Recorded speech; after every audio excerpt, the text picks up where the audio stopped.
you have different areas in your businesses, in the economy, which need some kind of coherence. So we sat down together at ACCA and wanted to bring some kind of coherence to how we are operating as businesses all across Pakistan and what is the regional picture looking like. We're all aware that ACCA has a huge research and insights platform. We've been working for the public value agenda for over 100 years now. And that research and insight portfolio that we have at ACCA is the best in class. And I'm sure that from all the keynote speakers that you're going to hear, and Helen is also going to share her thoughts on the matter as well, that the research and insight that we have is core to how all the businesses are going to operate here in Pakistan. We have two very important topics today.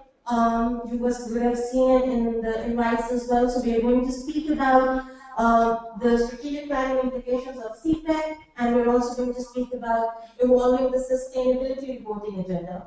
And it gives me immense pleasure, most of you would know, but it gives me immense pleasure to actually announce that we are now producing research and insights report in Pakistan as well. So all of your queries where members have been requesting us and employers have been requesting us to have local published research and insights report as well, we have that now in place as well. So it's a huge achievement for the entire finance fraternity and the profession at large. Give yourselves a huge round of applause, ladies and gentlemen. Thank you. A little bit of housekeeping. If you could please put all of your cell phones on silent. We formally commenced the evening. And once you've done that, you could all please rise for the national anthem.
I'll take the opportunity now to thank our partners who have helped us in organizing the Pakistan Leadership Conversation all across Pakistan. Our strategic partners, Indeed Bank Limited, Arthur Lawrence, ICMA Pakistan, the Millennium University College, our platinum partners, Emaar and Escol Petroleum, our gold partners, ExxonMobil, ABN, Data Recall, EXT, Finca Microfinance Bank, IBM, K Electric, S&P Global, Swiss Southern Gas Company, Toyota, United Bank Limited, Ufone, and Lupin.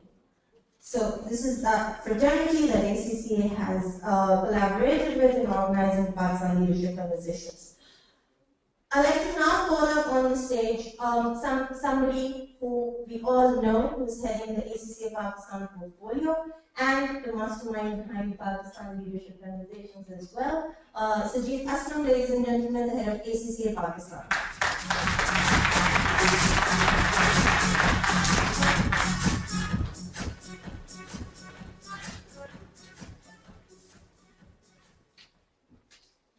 Assalamu alaikum and very warm welcome to people who are right now sitting in the hall, as well as the people who have joined us online through the webcast.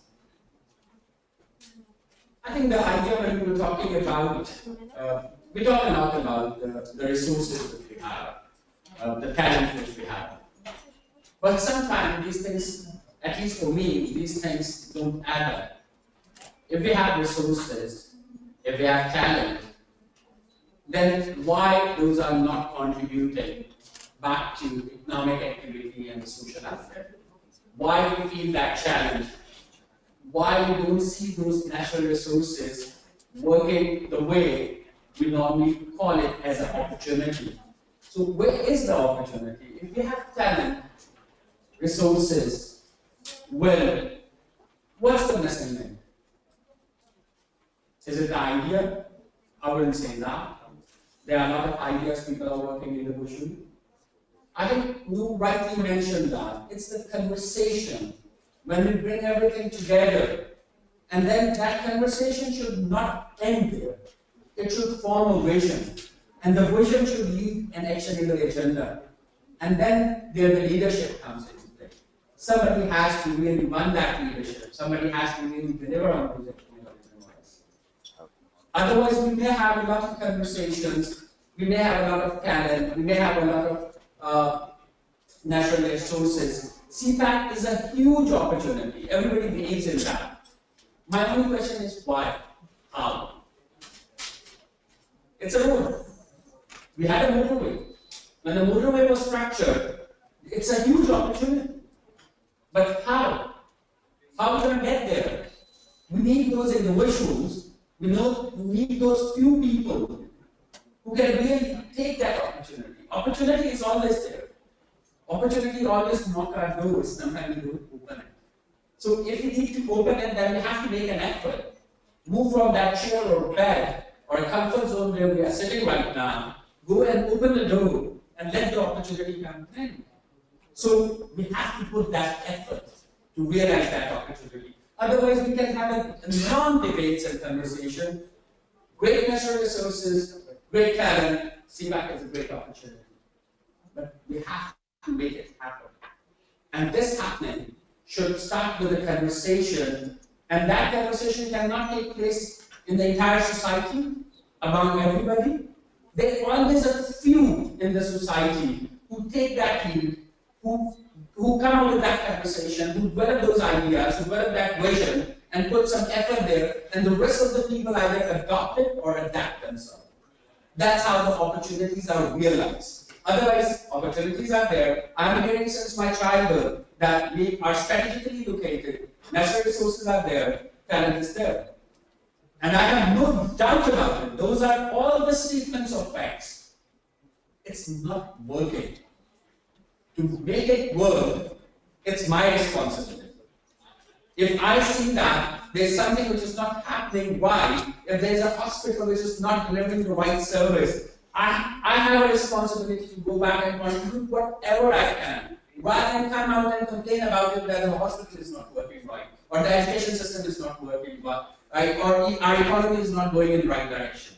So we don't deserve anything unless until we make that right effort. If you make an effort, then you have to wait patiently for things to happen. You can't stay impatient, particularly when we are talking about the bigger opportunity, bigger contribution, bigger impact. But the first thing which we have to ask ourselves, am I doing enough? Is it the best I can do? Am I doing my obligation or not? So this conversation is my opportunity.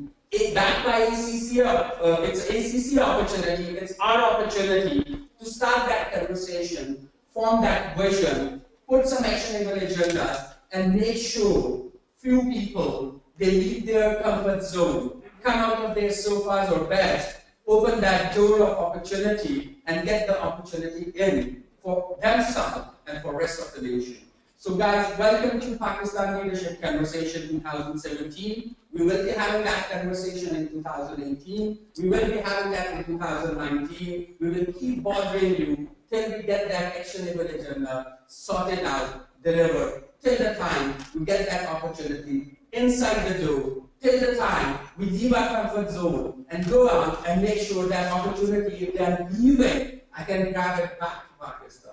So welcome to Pakistan Leadership Conversation. Thank you very much.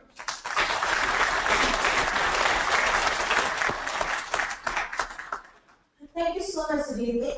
It's a really pleasant thought that we're saying that we're bringing the opportunity back to Pakistan. And when we're doing that, there are already around 200 people right now in the room who are supporting that tribute. So that gives us a huge opportunity to look forward to that. We have young talent, we have employers, we have regulators who are here supporting the thought and the vision. And that is one thing which is very important. You know how in business schools we read about the vision and the mission statement. And also the I'm sorry, Phoebe and Helen, I'm just going to go bilingual a little bit. But it's actually delivering that work as well. As part of my corporate training, there was a very famous thing that somebody used to share, that always plan the work and then work the plan.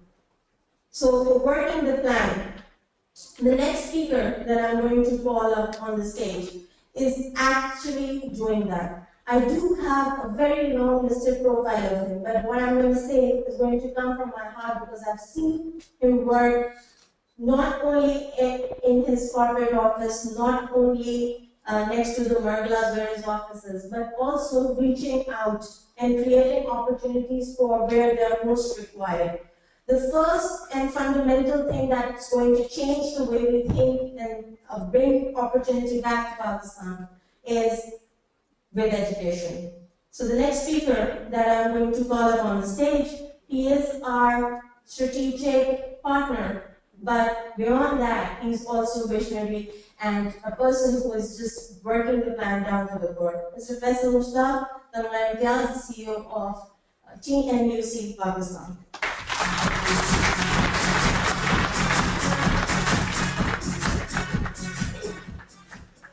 Thank you, Noor. That was very kind. Good morning, ladies and gentlemen, and assalamu alaikum. Honorable members of the ACC Council, Helen, Mr. Saab, Sajid, thank you very much for this lovely opportunity. Talking about conversations, talking about ACC and talking about growth. It's a beautiful morning. Let me give you an insight. The world, ladies and gentlemen, is going at the moment to increasing levels of populism. What is populism? Populism means populist governments, like what we are seeing in the United States. If you look at the coming elections in France and Germany, and even the next elections in the United Kingdom, you're going to see the rise of populism. Populism is different to democracy. The problem with populism is it is going to create a lot of protectionism. The country and the nation states, they would like to create protectionism within them. The problem and the challenge for all of you that will come out from protectionism would be polarization. And as we head towards this deepened level of polarization, the transnational trades will suffer. The transnational mobilities will suffer. What will come to the benefit of people and professionals and citizens around the world would be transnational qualifications, transnational passports, transnational accreditations, transnational professional qualifications, and as I speak about a globally accredited transnational professional accounting qualification, ACCA is one such international qualification. To me, it is your passport which does not require you to attain a visa anywhere around the world. So please stop applying for immigration to Canada and Australia and make an application towards your ACCA professional career. ACCA not only is an opportunity that provides public good and economic inclusiveness, ACCA gives you that competence, skills, knowledge, and a set of social, global, and economic value that is going to stay with you in the corridors from the boardrooms and the institutional arrangements that will suffer. Let me tell you what United Nations and the World Economic Forum is talking about. As a member of the World Economic Forum, the world today, Satitsa, is in conversation with the three T's. Talent. The talented people around the world, all what they need is technology for the trade. So the buzzword around the world is TTT. Talented people, how are you going to exploit and use technology for the benefit of trade? And let's link that opportunity in context of CPEC in Pakistan. boys and girls and my young professional accountants, the best of Pakistan is yet to come. If you look at the demographical situation and the geographical position, Pakistan is a country of young people. 63% of Pakistanis under the age of 25. The university undergraduate going university students, 18%. 36 million people going to university.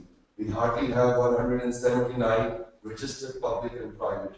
In India, they have 1,200. In China, they have 2,500.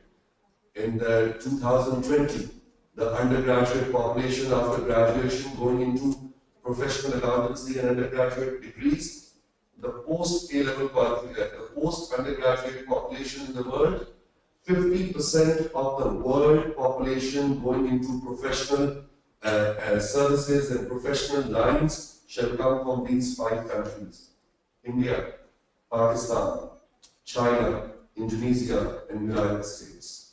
50% of your future youth, we're talking about this beautiful country, Pakistan, with this beautiful certification. This is the best is yet to come for you.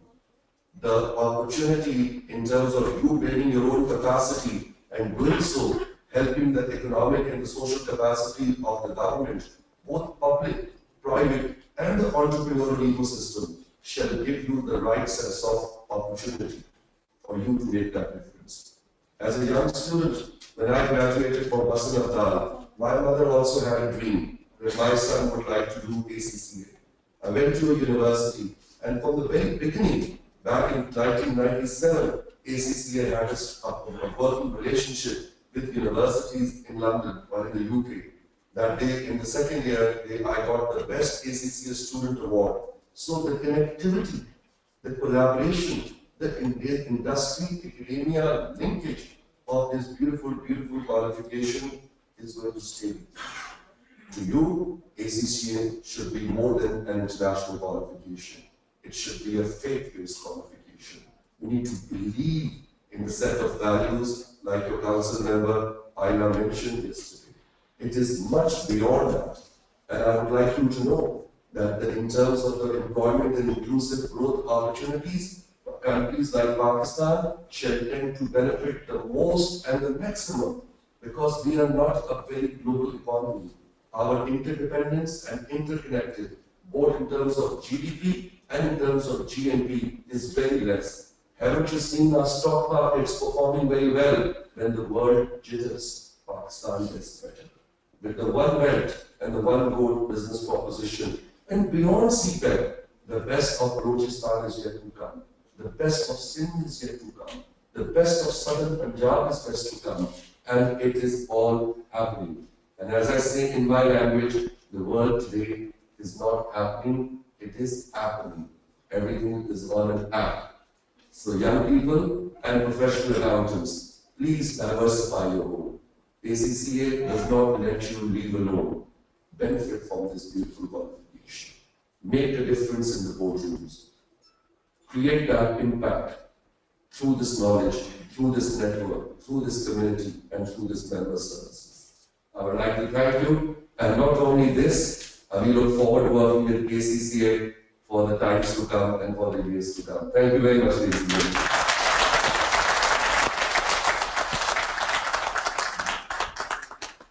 Thank you, Hasan sir. What beautiful thoughts. So we spoke about creating industry and academia linkages and making a difference to the ecosystem.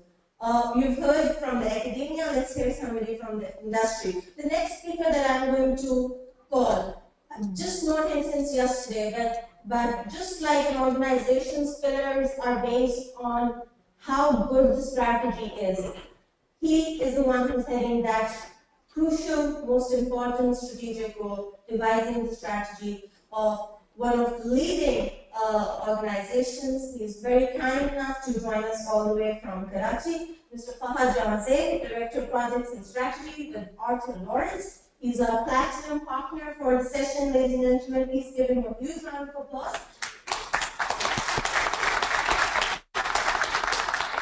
Fahad Jahanzeb is also very, very keen on having a young and dynamic team with him as well. So we'll be hearing more from Arthur Lawrence and himself. just shortly.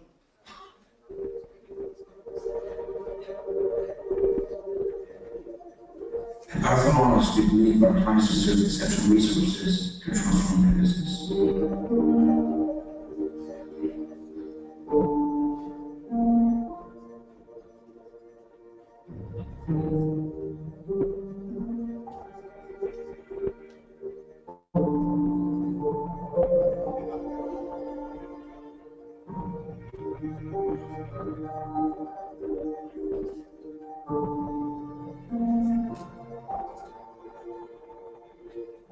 Every company has a set of values, and at Alpha we have pride in ours. We recognize that our employees are our biggest asset. So finding the right talent and maintaining the most accessible resource is one of our core values. Fortune 500 and Global 2000 multinationals. Clients trust us and like working with us because of our focus on bringing absolute value, a collaborative approach, and of course, our exceptional resources. Technology and business process outsourcing industries failing and more dynamic than other trades that we deal with. And for any organization to be exceptional and stay exceptional, it's very important for a professional organization to stay ahead of the curve. In our center of excellence, our teams from accounting and finance, technology and digital collaborate with each other in building products and applications, utilizing the trends of our fields and artificial intelligence.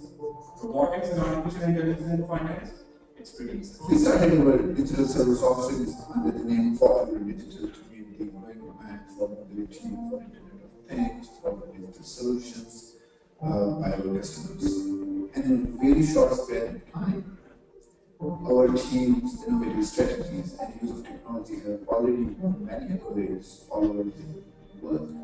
On international platform, we have won many awards, and that makes me believe that our team is exceptional. Along with our global delivery center in Karachi, Arthur Lawrence employs over 300 professionals. Pakistan is currently broke like us. The country has enormous resources and human capital. We are looking to expand our delivery centers in other cities of Pakistan, and our goal is to achieve a headcount of 500 professionals. That is exceptional. So when we look at the global stage and look at the Pakistani professionals and compare them with the professionals of the other countries, and again, with my experience of working for more than 20 years in the Middle East and Europe, and the melting pot of different nationalities from all over the world, I can really comfortably say that Pakistani professionals are stronger, intelligent, professionally ethical, and hands down, Pakistani professionals are exceptional. We have a strategy aligned to these in our partner with them to achieve the vision between Pakistan, clients, and happiness with the world. If this initiative is successful, we estimate the Pakistan mutual market will see 30,000 new jobs from partners of the clients. I think that is certainly exceptional.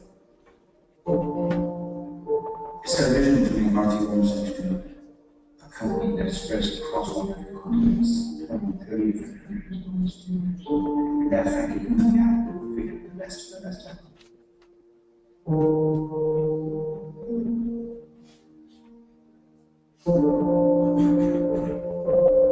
I believe in exception. I believe in exception. I believe an exception.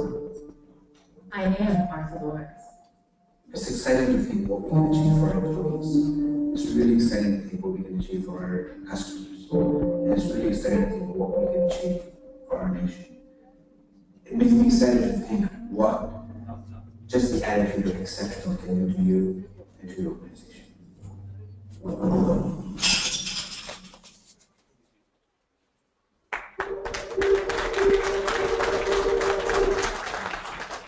Thank you. Assalamu alaikum, everyone. My name is Fahad Ramzek, and as you have seen, I'm Director of Product Strategy. Honorable guests and other dignitaries, good morning and a warm welcome. This video is just about us, but let me share what you have not seen on this video. When we were in Karachi, we shared our thoughts about global business services and how it can help Pakistan being a preferred destination when it comes to finance and accounting or HR or in general global business shared services. But today, our focus is on CPEC and how it can help Pakistan's economy and how we, as Pakistanis, can benefit out of it. And I'd like to thank Sajid for setting up a proper ground for this thing. Similarly, we at Alpha Lords, we ourselves are getting ready for this amazing change happening in Pakistan. We started off in 2003 from US, but for the past 6 years, we've been working in Pakistani market, but mostly towards US and UK clients. Some of them in GCC, but never focused on Pakistani market. But the last 2 years have been amazing when it comes to change, when it comes to economy changing, our mentality changing, in essence, a complete change management is happening. Some of the quick facts I would like to share that is related to our industry, to us as an accountant. I have an accounting background myself, so I'm going to support that. Firstly, share one of the one belt concept, and when we were researching and we were building that thing for ourselves, we came across the Belt and Road Initiative that has more than 38 science and technology centers. And secondly, which intrigued us was it's not just a road, it's going to be a digital corridor. And I think right now, when everything is going from a journey from globalization to becoming a millennials, everything becoming, I take your word, happening. So digital corridor is something that's going to benefit Pakistan a lot. And we, as a company, our strong foundation from Pakistan, our majority holdings in our company are all Pakistanis, all here abroad. But we still have the patriotism right now running in ourselves. And we would also like to contribute utilizing our forte and this corridor to Pakistan. We like to contribute. One of the important essence is I like to have a young, unorthodox kind of dynamic team running for my product strategy department and global business services. So one of the major challenges that occur is training and development. And in training and development, a lot of things that is required, from being just a certified chartered accountant or an ACCA to becoming a business partner to becoming a part of such a huge change. A change management training is very integral to it. Similarly, when it comes to CPAC, a language barrier is something which we know that we Pakistanis should start learning and pushing that thing out for this. The second one, we missed one of the generation gap was the KPO gap, knowledge process outsourcing gap in Pakistan. I think that this platform should be utilized in bringing that thing back. And last, which is one of the most important things, is bringing automation to Pakistan. May it be a simple FLA automation to bring robotic process automation to this part of the world. Thank you so much. And once again.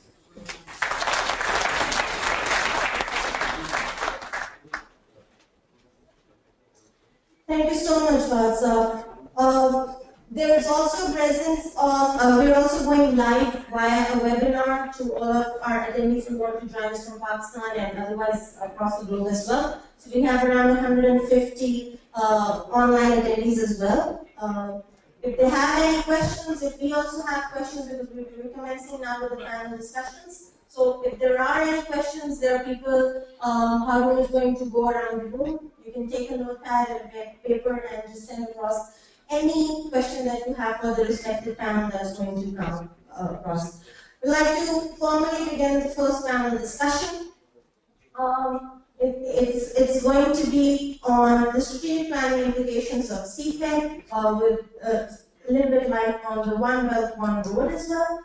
I'd like to call on the stage Mustafa Haider, who is the Executive Director at Pakistan-China Institute.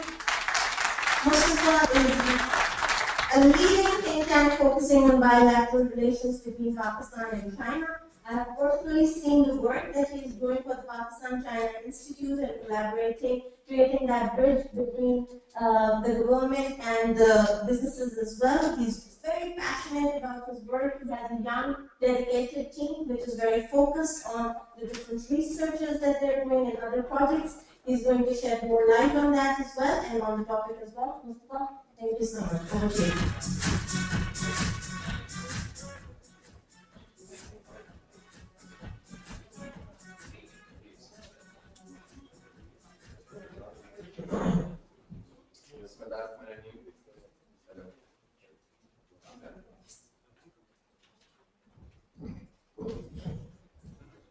Good morning, ladies and gentlemen. In the name of the Almighty, the most compassionate and most merciful, Madam Helen Brand, Global CEO of ACCA, Mr.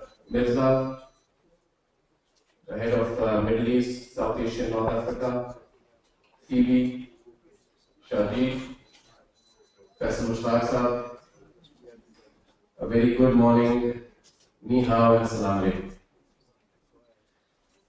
I'm going to be talking about something which is, I think, the most popular topic of discussion in our drawing rooms, in the parliament, in the chambers, in the private sector and the public sector, and the whole regional diaspora, the China-Pakistan Economic Corridor.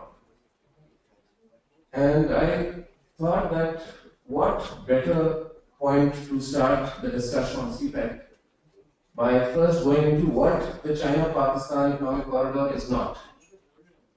Since there are a lot of opinions, there are a lot of narratives in the media, on the social media, but unfortunately there has been a lot of fact forging by design or by default. That's another matter.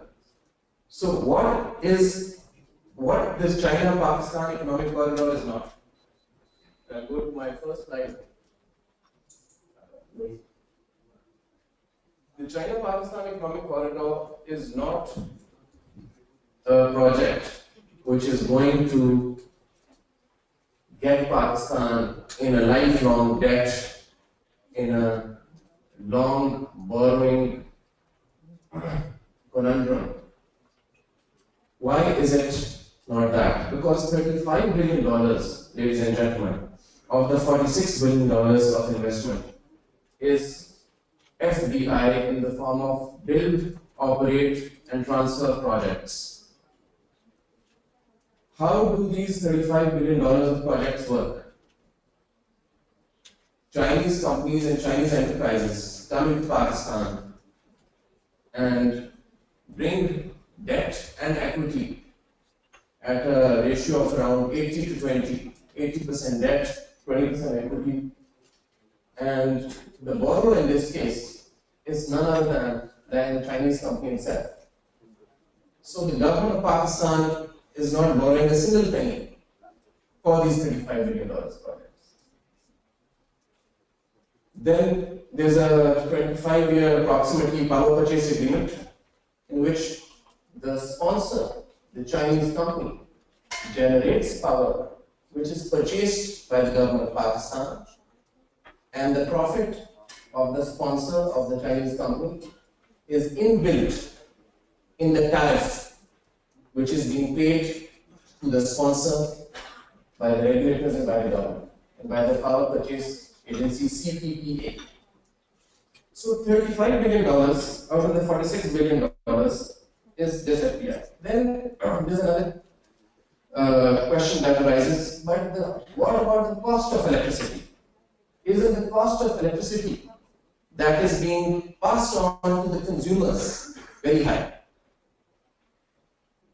When you talk about tariffs and when you talk about energy projects, you have to have a regional context.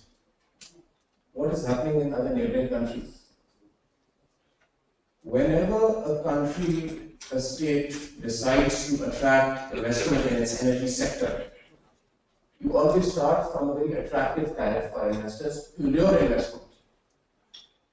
After the market gets slightly saturated, investment starts coming in, then you slowly and gradually start decreasing the tariff because you have achieved the aim of gathering that investment, creating that gold rush, so to speak. So when the tariff is high, the investment comes, investors come from all over the place, then you slightly decrease the tariff. And so that cost of higher electricity is definitely there, but in the longer term, you are addressing the energy shortfall. So 5,000 megawatts are already, as we speak, in the next 2-3 months on the national grid, and about 10 to 16,000 megawatts will be there by the end of the year or early 2018, which is the aim of having these attractive tariffs. If you go to Bangladesh right now, and I'm talking about energy in such detail because the lion's share of the China-Pakistan economic corridor is energy. If you go to Bangladesh or you go to other emerging markets, the tariffs are much higher than in Pakistan. 17 cents, 18 cents. Now in Pakistan, the tariffs are between 9 to 11 cents. When solar is even below 9 cents. And despite these new tariffs, investment is continuing to come in Pakistan. So this is as far as energy goes. Then there is another perception that the China-Pakistan economic corridor is a road, just a road, that is going to cut across from Xinjiang to Guadalajara. And that is indeed a road of prosperity, and from wherever it passes, it's going to benefit the people. But the rest of Pakistan, that's going to be left abandoned, isolated, and destitute. So that is another very big misperception. CPEC is a multitude of development projects, from ports to pipelines, to energy projects, to renewable energy, infrastructure, and you can see that Thar in Karachi, in Sindh, is part and parcel of CPEC. Karot project in Azad, Jammu Kashmir is part and parcel of CPEC. Jimbir, outside of Karachi, the wind corridor, is part and parcel of CPEC. So it's a multitude of investments, of development projects, and now mass transit systems to provide mobility to individuals, to provide mobility to people who don't have cars, access to transport, access to opportunities ultimately, through mass transit systems in all of the key cities, whether it's Peshawar, or whether it's Quetta, whether it's Lahore, or whether it's Karachi. This is what CPEC is. So it is an investment which is an investment in the Federation of Pakistan, which I believe is strengthening the Federation of Pakistan. And it is going to not only address energy needs and capacity needs, but it is going to provide Pakistan and our talented people, our talented workforce, that impetus, that boost, that capacity injection that it needs to utilize and capitalize its talents, to harness its talents. The youth bulge that we have, 65% of our population is under 35. We have a demographic dividend. So CPEC is going to provide us that extra edge that we've been waiting for to capitalize on the resources, on the talents that we have across Pakistan. So that's why even for the first time, which a lot of people haven't noted, is that culture and tourism, cultural connectivity has been included in the 6th Joint Cooperation bilateral meeting in Beijing. Cultural connectivity and tourism, because that is also part and parcel of regional integration.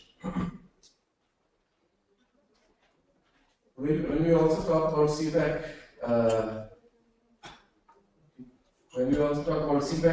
we see it as a genie or as a magic wand that is going to get rid of all of our problems economic issues, political issues that we've had for the past 60 years. And whenever we talk about one project, we say, what about that one? That project still hasn't happened. What about a tax problem? What about our exports? They are still, still have a stunted export issue. These are issues. We still have a circular rent issue. These are issues that have been there for the past 60 years. We can't get rid of them overnight. And we can't expect China.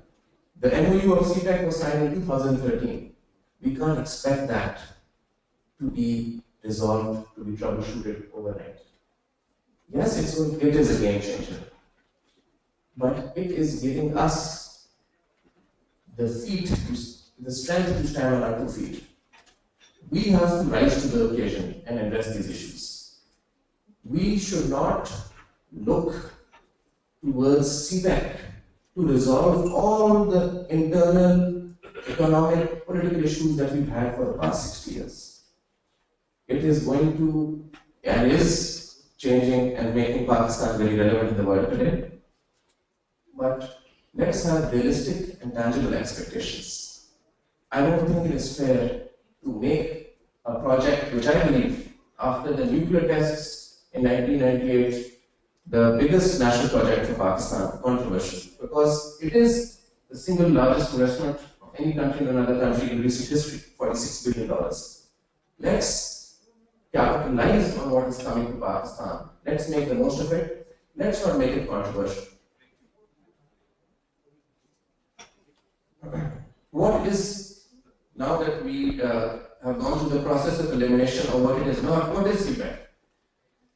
There were some references to One Belt, One Road initiative, which is the policy of the President of China, President Xi Jinping, of connectivity, of integration, of working together through economic cooperation, which includes Eurasia, it includes Middle East, it includes Africa, and of course, it includes South Asia. CPEC is the pilot project. It is the first pilot project of the grand One Belt, One Road initiative, which is a vote of confidence, ladies and gentlemen, in Pakistan, in the people of Pakistan, in the economy of Pakistan, that this project will be the model project for the rest of the One Belt, One Road projects in the world. And I think we should be very proud of the fact that Pakistan has been chosen by China for the first pilot project in the world of $46 billion. The Bangladesh, China, India, Myanmar corridor is also there, which is because of the Bay of Bengal, the importance of the Bay of Bengal. The Eurasia corridor, the Central Asia corridor, in which Kazakhstan, Kyrgyzstan, Tajikistan, and Turkmenistan will be developed, is also there. But the first project is China-Pakistan Economic Corridor. And what makes CPEC so unique? Apart from being a long-standing strategic partner and ally of China, the Gwadar port is the converging point of the maritime Silk Road and the land route. So the maritime Silk Road and the land route of One Belt, One Road converge in the epicenter that is Gwadar today. What does Gwadar provide? It provides a more strategic, safer, and shorter trade access to China, trade access via maritime road and land route to the Middle East, Eurasia, and Africa, as an alternative to the Straits of Malacca, which is subject to disputes. East China Sea issue, there are claims of islands between countries there, Philippines, Japan, Vietnam. This provides a safe, strategic, and shorter, much shorter trade route for China through Gwadar. Then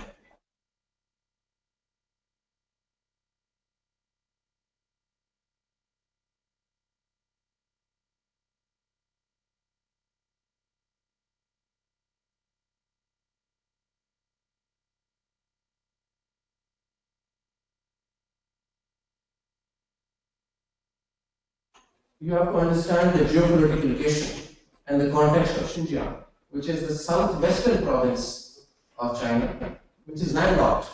It borders with Kyrgyzstan and Kazakhstan and Tajikistan with Central Asia, completely landlocked, no access to the sea. Has some issues as well. It's the good comparison of Xinjiang is like our Balochistan. It's slightly lesser developed, but full of resources, natural resources. The landlocked area of Xinjiang, of southwestern China, gets opened up by China-Pakistan economic corridor. That southwestern province and region of China, which is very big, huge landscape, gets access to the sea via connectivity through CPEC, through water. And that is why in Xinjiang, they are developing a special economic zone in Kashgar on the model of Shenzhen, which is going to give incentives to the mainland Chinese, coastal Chinese investors, who are which are the most prosperous areas in China, to invest in Xinjiang. And Pakistani investors, incentives for Pakistani investors to invest in Xinjiang. So Xinjiang, Gilgit-Baltistan, that whole block emerges, and the KKH, which has been, if you go there recently, it looks like you're in one of the most developed areas of the world. It's like the French Riviera, if I may say so, because I was there a few months ago. The tunnels are amazing, engineering is perfect, Atabar Lake is developed. So that block gives CPEC that strategic importance and access to border through which the exports of China and imports of Pakistan and China will take place. Next slide. This is some figures on the freight cost and distance which border gives as opposed to the existing trade route of Straits of Malacca. And also, what has CPEC done for Pakistan?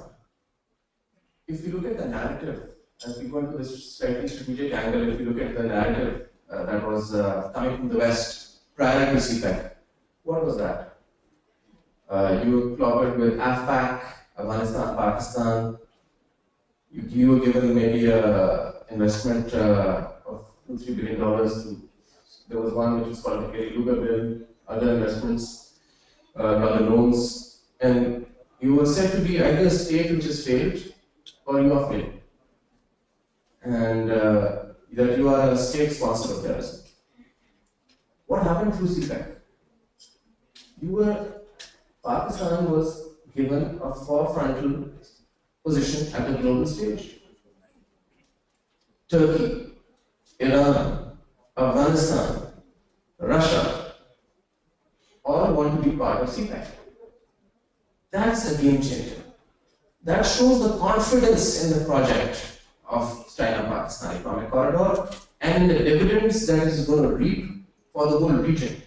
And that is why, and also of course the United Kingdom, and we are actually planning a conference in this regard with the Royal University and Institute RUSI of the Ministry of Foreign Affairs of the UK, for UK's interest and involvement in CPEC, because they've officially expressed interest in participating in CPEC projects. So you have become relevant on the global stage because of this project, and the countries have assessed the value, the economic dividends that can be derived from this project.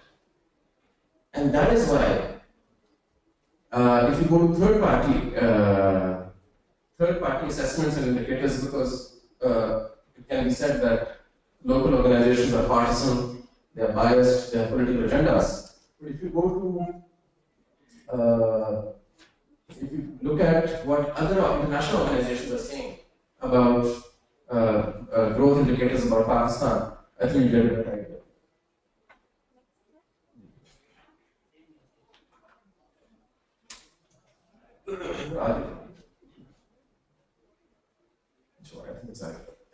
MSCI index from a frontier market. Now Pakistan is an emerging market, which is, I think, a very big accomplishment. Because the last time we had an emerging market status was in 2006, 2007. So now you're in the likes within the company of Brazil, India, Russia, which are all emerging markets. The World Bank has said that 2017 will foresee a 5.2% growth rate in 2017. If you look at local industries, and this also is a rebuttal to a lot of claims that there's local industries going to go down. Gerard, cement industry, RFAB Group are expanding their cement units rapidly. If you look at what the eBay CEO has said, because there was reference to digital corridor when you speak of CPEC in the inaugural session, the eBay CEO, which is the biggest buying and selling website on the internet, has said that one of the highest digital commerce growth rates in the world will be in Pakistan. And just yesterday, I was reading an article of the Wall Street Journal about the middle income, how the middle income and the middle class in Pakistan is soaring in context of the China-Pakistan economic corridor. So this is what third-party financial institutions, CEOs, and observers are saying about what's happening in Pakistan, which you can't write off, you have to take into account. These are some of the projects which have reached financial close. I just wanted to also talk about when you say when you talk about CPEC and you talk about the future, you should also talk about what are the existing projects which have reached financial close. And go back. So, I mean, I think the font is a little small for everyone to see, but the third coal project, which is being done by the China Machinery Engineering Corporation, CMEC, has reached financial close. Karot hydropower project of the China Three Gorges in Kashmir has reached financial close. There are a multitude of projects of wind corridor in Jimpi, 100 megawatts in Qaid-e-Azam Power Solar Power Park in Bahawalpur has reached financial close. In addition to that, the KKH accreditation has happened, and multitude of other projects, which are Sakar to Multan has reached financial close, which is being done by the China State Engineering Corporation. So these are all projects which are happening as we speak. The information may not be disseminated as it should to everyone, which is why the misconceptions are created. So all these infrastructure, energy, connectivity projects have reached financial close. So ladies and gentlemen, I think that the China-Pakistan economic corridor is indeed going to be a game changer for all of Pakistanis.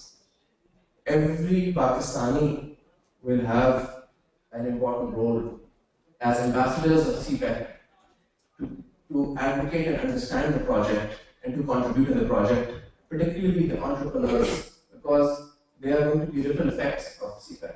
I'd like to give an example, particularly for educationists. If you erect a university somewhere, a canteen is going to be opened up, a coffee shop will have to open up, library will have to open up next to the university. So these ripple effects are going to happen and are happening.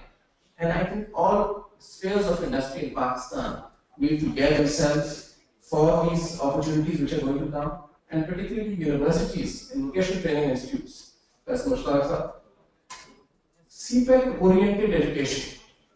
I've been talking about that for a while, that the requirement of projects in CPEC, not existing but the upcoming projects, there has to be synergy between them and between the education, the courses that are being taught in universities and programs. We need to market and garner and mold our courses towards the jobs that is going to be created. 7,000 jobs approximately as of now are forecast as of today, which are going to be created through CPEC. We need CPEC-oriented education, which means renewable energy, which means ultra supercritical coal technology, which means engineers for infrastructure projects. So this is the way we need to move forward through synergy and in unison with each other. And at my last point, finally, I would just like to mention one other thing. There are a lot of Pakistani companies participating in CPEC. It's not just Chinese companies. Anglo, Dow Hercules, FWO, Fauji Foundation, and many other companies are participating in China-Pakistan Economic Corridor through joint ventures with Chinese companies, with joint ventures. It is not exclusively a Chinese participatory project. There are multiple Chinese companies and Pakistani companies which are working together. And in all of these projects, particularly in the road projects, all of the work is also being subcontracted to Pakistani companies. So, and we had a first international conference in Gwalior, the first international conference of its kind in Gwalior, and all the services chiefs were there, and all the stakeholders of CPEC were there. Vice Minister came from China, and I got an hour or so to, we did it in collaboration with the Pakistan Navy in context of the Maritime Silk Road, and I got a chance to go and explore Gwalior, and I saw the property prices. The property prices in Gwalior, Islamabad, Karachi property prices to shake. And if you just look at that indicator of who is benefiting from the real estate boom, it's almost like the new Dubai. The locals. The land is owned by the locals. So there's a multitude of things happening in CPEC. It's a game changer indeed. And we will take it forward, inshallah. It is going to take Pakistan to where it belongs, at the top, as per the vision of Qaeda-Azam Muhammad Ali Jinnah. And I would like to commend ACCA for getting in on One Belt One Road and highlighting the importance of this project. And it was a pleasure to sign the MOU yesterday with Helen there and Phoebe and Mr. Mirza. And we look forward to working together, working closely with ACCA, and making Pakistan and our neighborhood a peaceful, more developed, and a safer place for everyone, with a better tomorrow and a better standard of living, and in a win-win partnership, as the Chinese like to say, as opposed to a zero-sum game. Thank you very much.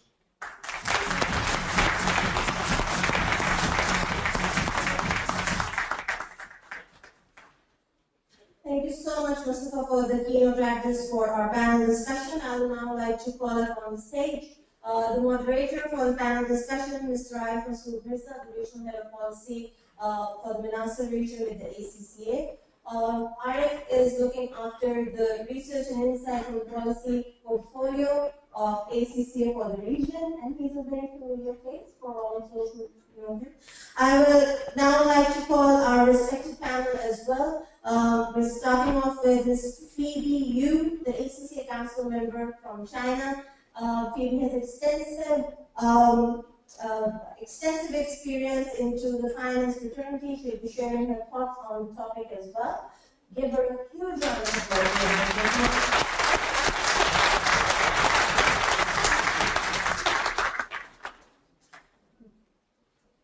The next panelist that I have is Mr. Muzammil Aslam, the Chairman and Chief Executive Officer of Emerging Economics Research. He's a well-known economist, has over 10 years of experience in the fields of economics, equity research, business development, and financial capital markets. Mustafa Hedrison, we've already heard from him. Mustafa, if you could really join us back on the stage, the Executive Director at Pakistan China Institute. We can still have a round of applause for him. Thank you. And last but certainly not least, Mr. Hassan Dawood Butt, the Project Director with the CPEC Committee from the Government of Pakistan. Mr. Hassan Dawood is Deputy Project Director of CPEC, and he's also the acting Project Director since November 16 on the project. He's looking after all the monitoring and control elements of the project's progress and the reviews regarding the CPEC. Over to you. Thank you. Assalamu alaikum, and a very good afternoon to everybody. Like Mr. said earlier on, that yesterday we signed an MOU with the Pakistan China Institute. And the reason we signed that is that for the last several months we've been observing at ACCA there's been a lot of informal sort of conversations going on in different social media groups, and especially ACCA members and finance professionals generally have been trying to absorb all the information that is being released on CTech. And a lot of young professionals are trying to understand, well, the economic angle of it, yes, the politics of it, the strategic implications, but also as professionals that we want to understand, well, what does it mean to our business? What does it mean to the world of finance? So we thought, what better way to keep ACCA members informed of the implications of CTech? What better way than to sign the MOU with the leading think tank on CTech in Pakistan? And certainly, the things I've heard today have really added to my understanding of CTech. So thank you very much for that. Thank you, and thank you very much for giving us a guiding sort of light on what the future holds. And certainly with ACCA's catchphrase of think ahead. So if you're going to be thinking ahead, whether of your roles within finance and your roles as finance professionals, certainly CTech needs to be factored into that. It may be that CTech does not have a material impact on the work or the organisation you do, but certainly I think what we've heard from Mustafa is that it's going to have a material impact on our economic policy advice in the future. So, and especially for today's event and for yesterday's MOU signing, because ACCA has a huge sort of footprint in China and the rest of Asia Pacific, so Phoebe, you, our council member, has especially flown in, and she's flown in during the Chinese New Year holidays. So I think, to be here with us is especially very kind of Phoebe. And so let me start off by asking Phoebe to share some of her thoughts. Because one of the visions of CTech, Phoebe, is to see the people-to-people contact. And part of the people to focus in are the professionals, the ACCA members working and living in China, and those who are in Pakistan. So, and the one thing you share is professional ethics. So whether you practice accountancy in China or here, the ACCA member networks, wherever they are in the world, share that professional ethics, the principles, and that can be relied upon to anchor our relationships. So, for example, both Chinese and Pakistani members follow the same principles. So, can you share with us, what are the key sort of ethical styles to be found in the Chinese methods of working, other than the principles that we have? So, how can we better prepare to understand each other, and how can we bring ACCA and PCI, especially, to support this understanding of a shared culture? Yeah, well, actually, just like you said, ACC members in China and also ACC in Pakistan, they share same professional ethic. And ACC has China has the very Asian civilization, and I think Chinese more worship or they mutual understanding with each other. We worship the harmonization for the whole societies. So how we build up this kind of the relationship, we actually more take serious like the honest and the contacts with each others. So and for Chinese, we want to set up a long relationship with each other. But setting the long relationship with each other, we also need to spend more time with each other. So we need to have, in order to do the business, we also want to have because maybe for the Western styles, we just need to have a sit in the meeting room and have more discussion about that. But in Chinese, in Chinese mainland, we're doing business, which want to do business with more familiar peoples. If we don't have any more familiars, we need to have set up the relationship with each other.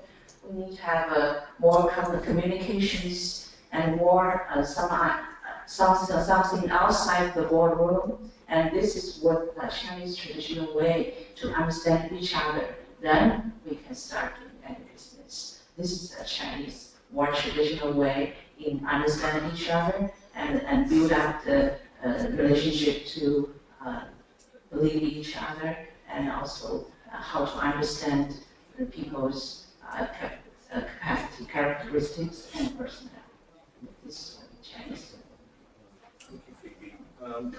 Zanda, let me ask you, we heard from the presentation about the ripple effects that the injection, the Fintech injection will have on the economy and for job creation. As an economist, just tell us, what you believe is going to be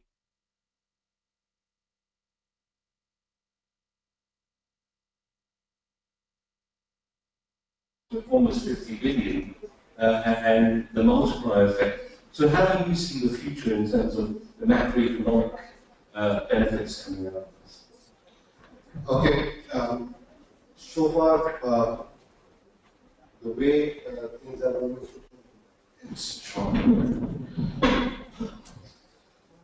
I'll tell you from my experience at the moment, I also run one of the brokerage from district brokerage firm. And we have one conference due in March, from 6th to 8th March in Dubai. And we are taking over more than 15 leading corporates of Pakistan, like Anglo, Habib, MCB, Lucky Cement. And so far, in this conference, more than 350 global fund managers have enrolled and registered to attend this conference. And they are combined managing more than $10 trillion. So you can imagine how international investors are taking interest in Pakistan and overall in Pakistan businesses. These businesses, these companies we are taking to Dubai, they are already under the massive expansions. And as we saw in the presentation as well, almost all cement companies, we'll highlight a couple of companies, but let me tell you, because I work in stock exchange, we get all notices from the company. Almost all cement companies, they are expanding. Almost all steel companies which are listed, they are expanding. Banks, they are going aggressive. Now the private sector lending, which was very slow in the last few years, has gone up just in the last 6 months. It went up to 350 billion rupees. Companies, initially they wanted to buy some brownfield investments. For example, if there is any business available, so they can buy from that business. But now at the moment, nobody is selling their business. So unfortunately, if somebody has to come, they have to go for the greenfield investments. And government has been so far very accommodative, and government is giving huge incentives to the investors and overall into the greenfield investments, which is why we are seeing a boom in the energy sector, overall boom in the cement sector. So economy by and large is getting benefit from all these type of confidence. I would say the feel-good factor is back to Pakistan, which we last saw in 2005-06, and after that there was hardly any confidence left in the country, and people even residing there, they were sending their capital abroad. But in the last couple of years, what we are witnessing, and in fact, last quarter was very amazing. People are sending their money back to Pakistan, and they are looking for investment opportunities and the avenues. So confidence is back. Thank you.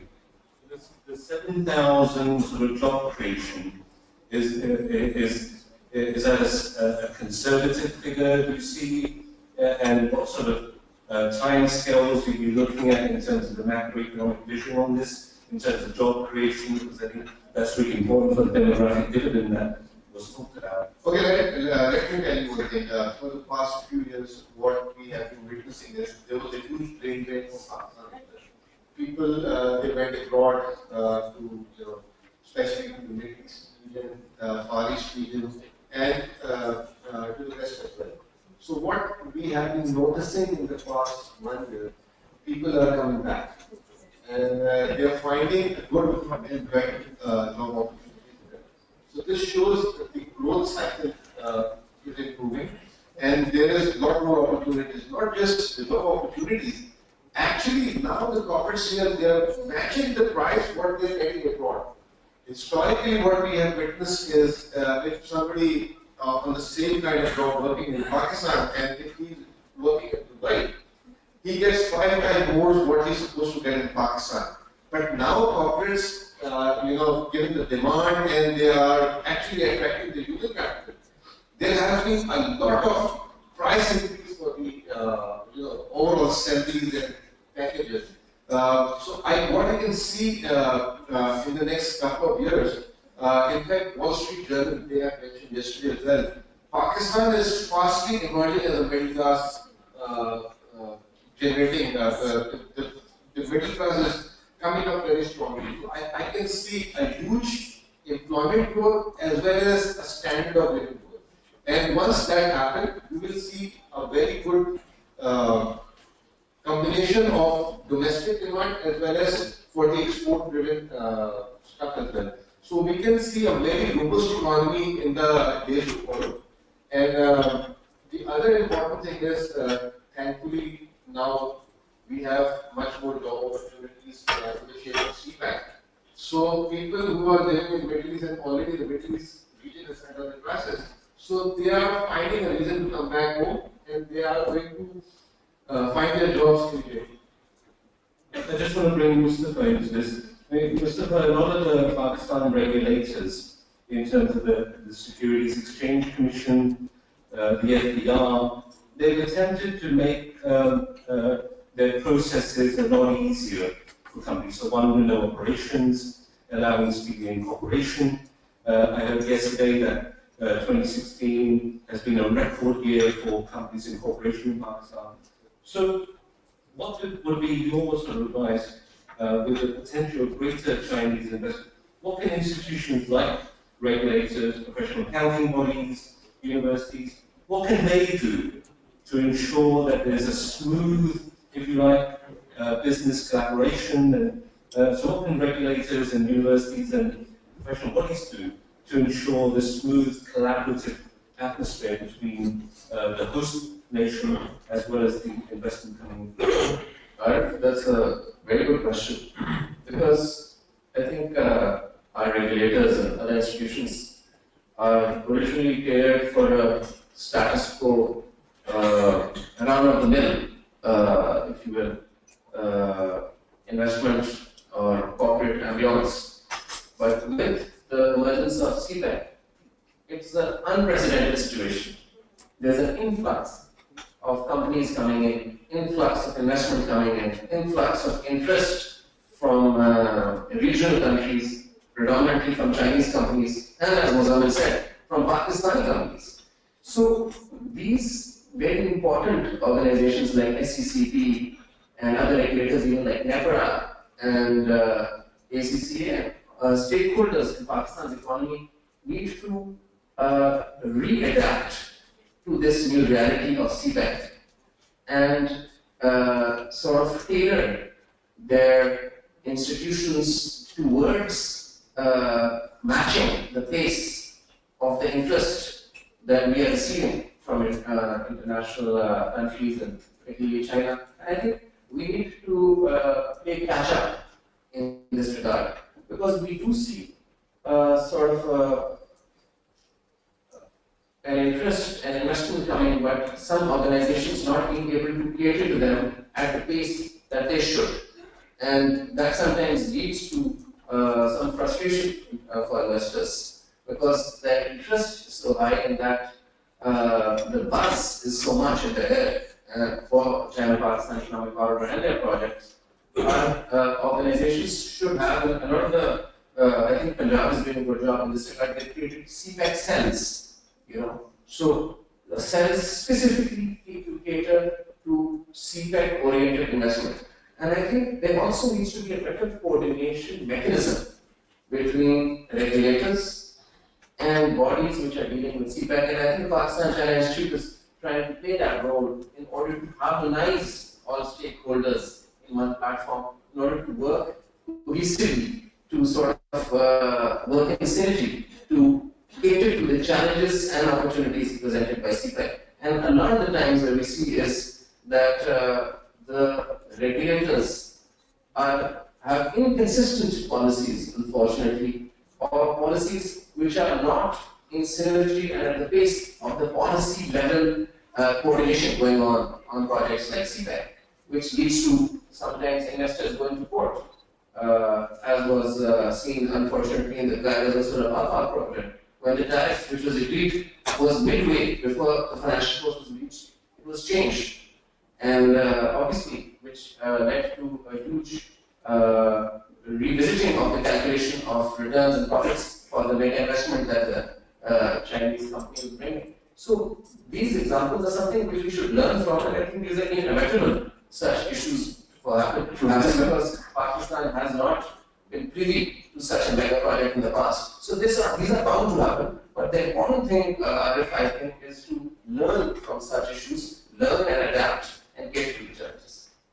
So we could actually benefit, you know, the accounting profession could benefit in the sense that the speed at which the regulators now begin to smooth out some of the barriers to incorporation, the speed at which they react to tax claims, etc. We could benefit because they really need to ensure that the Chinese investment coming in is given that sort of opportunity, you know, to smoothly deliver. Let me bring in Mr. Hassan Dal from the Planning Commission, and just first of all, you know, just share with us a message from the organisation that you belong to. What is your message? Because I know you particularly wanted to put it in the context of the One Belt, One Road initiative.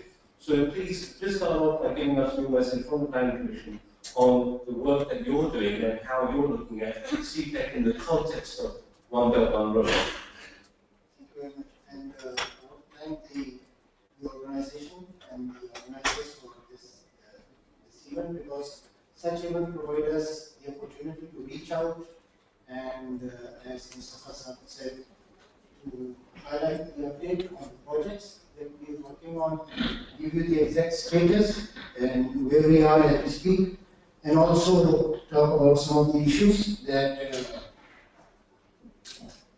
are highlighted time and again. We in the Planning Commission are working specifically for coordination and limited monitoring of all the progress that is made.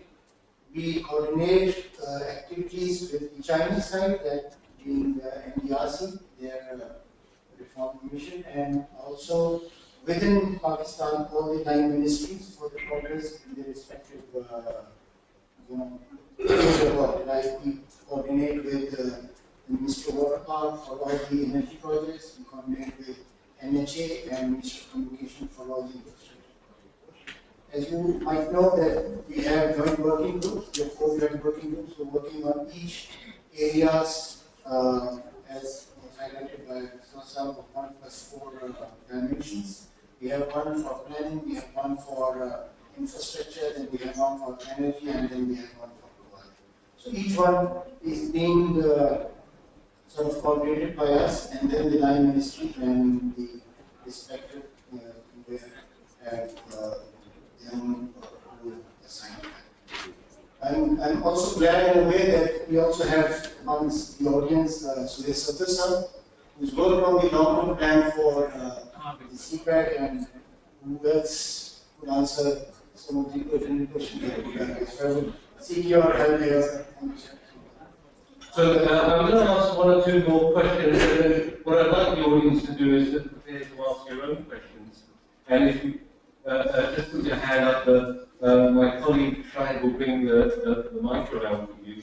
So one of the questions, Phoebe and I suppose the rest of the panel, so just dive in with your own comments on this, is that Last year we saw China sign the Paris Agreements, committing to climate change monitoring and meeting targets. Pakistan also signed the Paris Agreements as well. Fortunately, in Pakistan, for the last 2 decades almost, ACCA has been working with WWF to sort of ensure that companies are adopting a sustainable approach to conducting their businesses. Yesterday, Phoebe, you told me that you sit on another body that protects the mangrove seashores where in the South China Seas. So one of the criticisms often leveled is that the large-scale investment, could damage the society, could damage the environment. But both countries are committed, through the Paris Agreement that they're going to manage these things. So would you like to share with us what type of tone is being set, within China, where you work on the sort of sustainability agenda, and how can ACCA and PCI on this, play a greater role in sort of mitigating any risk and factoring these things in through greater transparency and disclosure? Thanks for the question.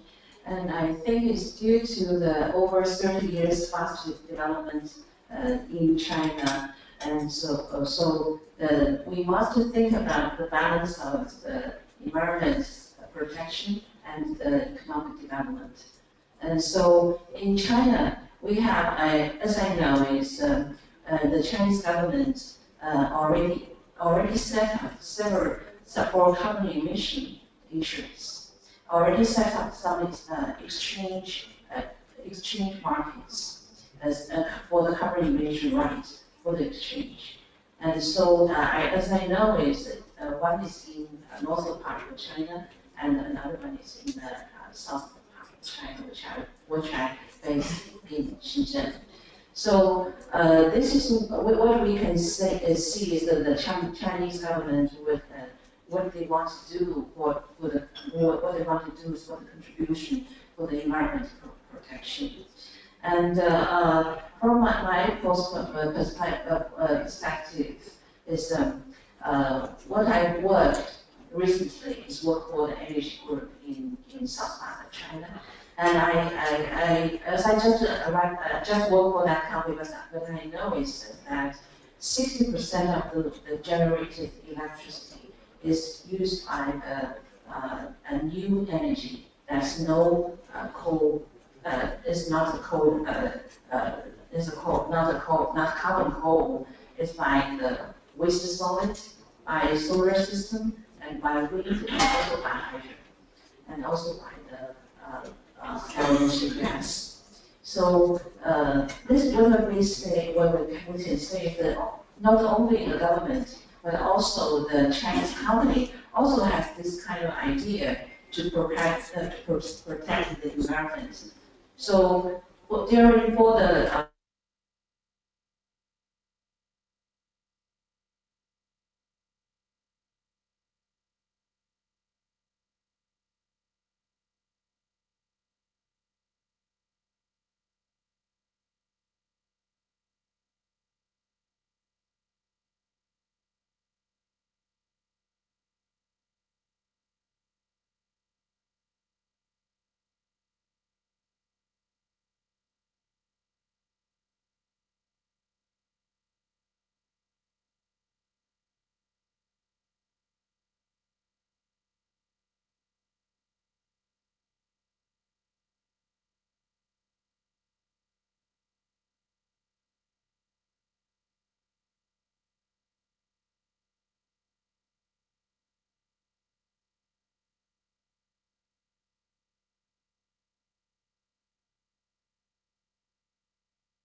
was the expertise that the professional accountant can contribute to the whole society. So this is what I think.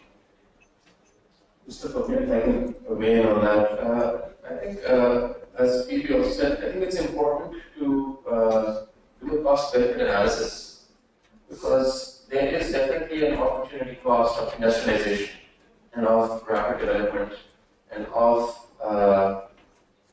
mass transit systems, for example. And there will always be opportunity cost, but it is how we balance the progress and industrialization that every country needs without overreaching and overstepping parameters that should be set in an informed way with climate change experts, with environmental experts, and through institutionalized mechanisms. I think that is very important, and I think as you can see in China, and I think China is now moving towards green energy and renewable energy and a green way of working and development. And if you go to Beijing in the winter, there's so much smog from the top floors of the hotels, you can't see anything. And that's because of the coal power plants that are there. So, and when you talk about coal power projects, they are a part of every country's energy mix. So, when you, some people talk about completely getting rid of coal power projects, every country has an energy mix which has some solar, some wind, some thermal, some coal, and so far now we also have in Pakistan, in some areas, waste to energy, biomass and biogas. So we have to have an energy mix and also have to have more informed decision making in terms of the projects that we choose and how they will impact the environment. And I think that right now has a substantial room for improvement. And organizations like these referenced by PP can play a role in advising the government and the companies to work within certain parameters. So that needs to be done, but we always have to remember that there will be a certain opportunity cost when you have industries, when you have power projects. That will happen. I think the end of this discussion is going to integrate very well with our next panel discussion as well, which is on sustainability reporting. So I know we're running out of time, so let me open up the panel to questions. I know there was a question here from Sajid from PCC also. So would you like to introduce yourself and ask your question? I'm Salim from Pakistan Telecommunication Company. First of all, I'm thankful to Mr. Supervisor for clarification or a misconception that CPAC is a big game changer. It's not going to do everything. This gene is looking for Pakistan that we have to work on our end to have the full benefit. But the second misconception that is we are hearing on news or on TV. Others are critical questions, this is a clarification. But there are few forces that are saying that we are not going to get the full benefit from this CPAC. And so they want to have a right. This is one part. And secondly, what is the state of preparation of different provinces to go with the demand of the CPAC in their areas? State of, sorry? Preparation, accept this change.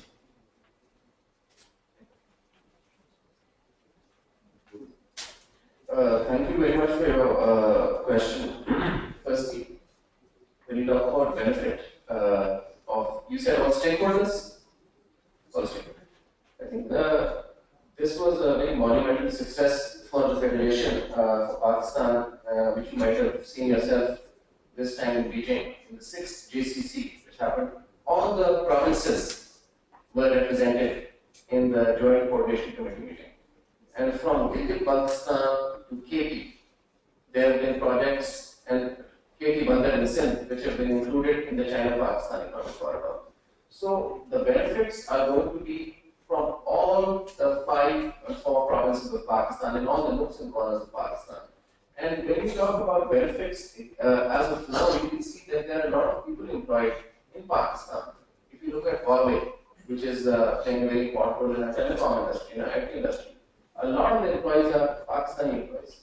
When you look at, so there is job creation happening as we speak.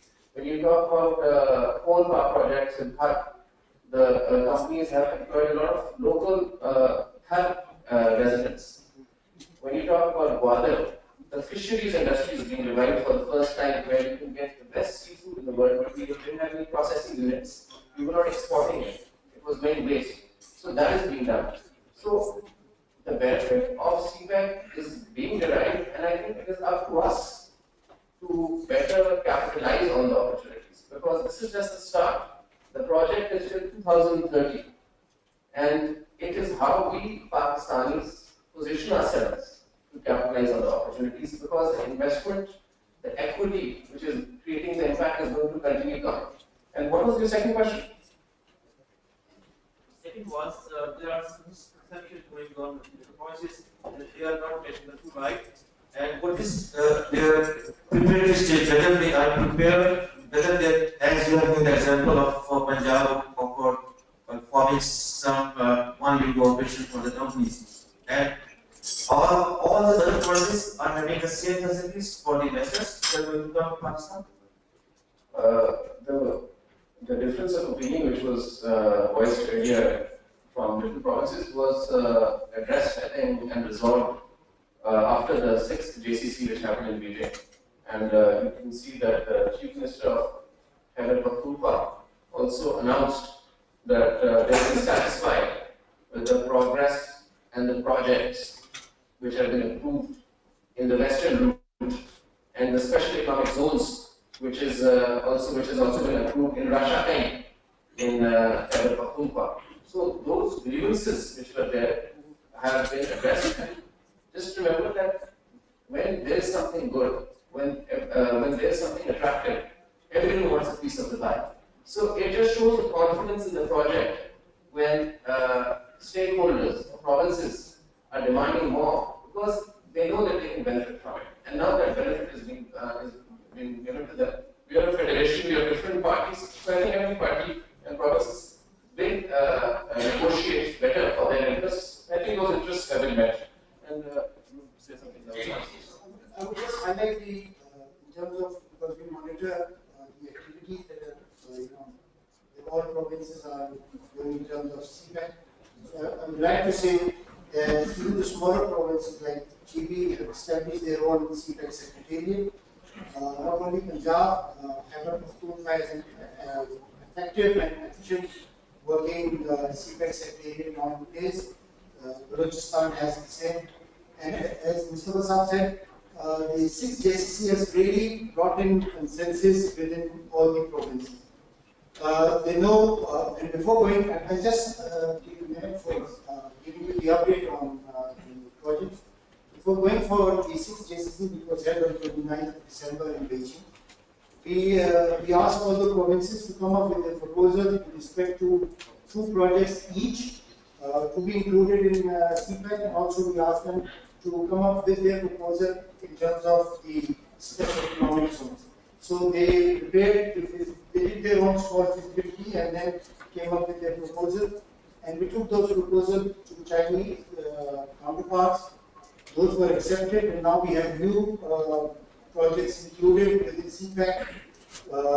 As we speak, the Chinese team is preparing on special economic zones for trading to come to Pakistan and give us guidance and feedback on the zones that we have highlighted and indicated and proposed.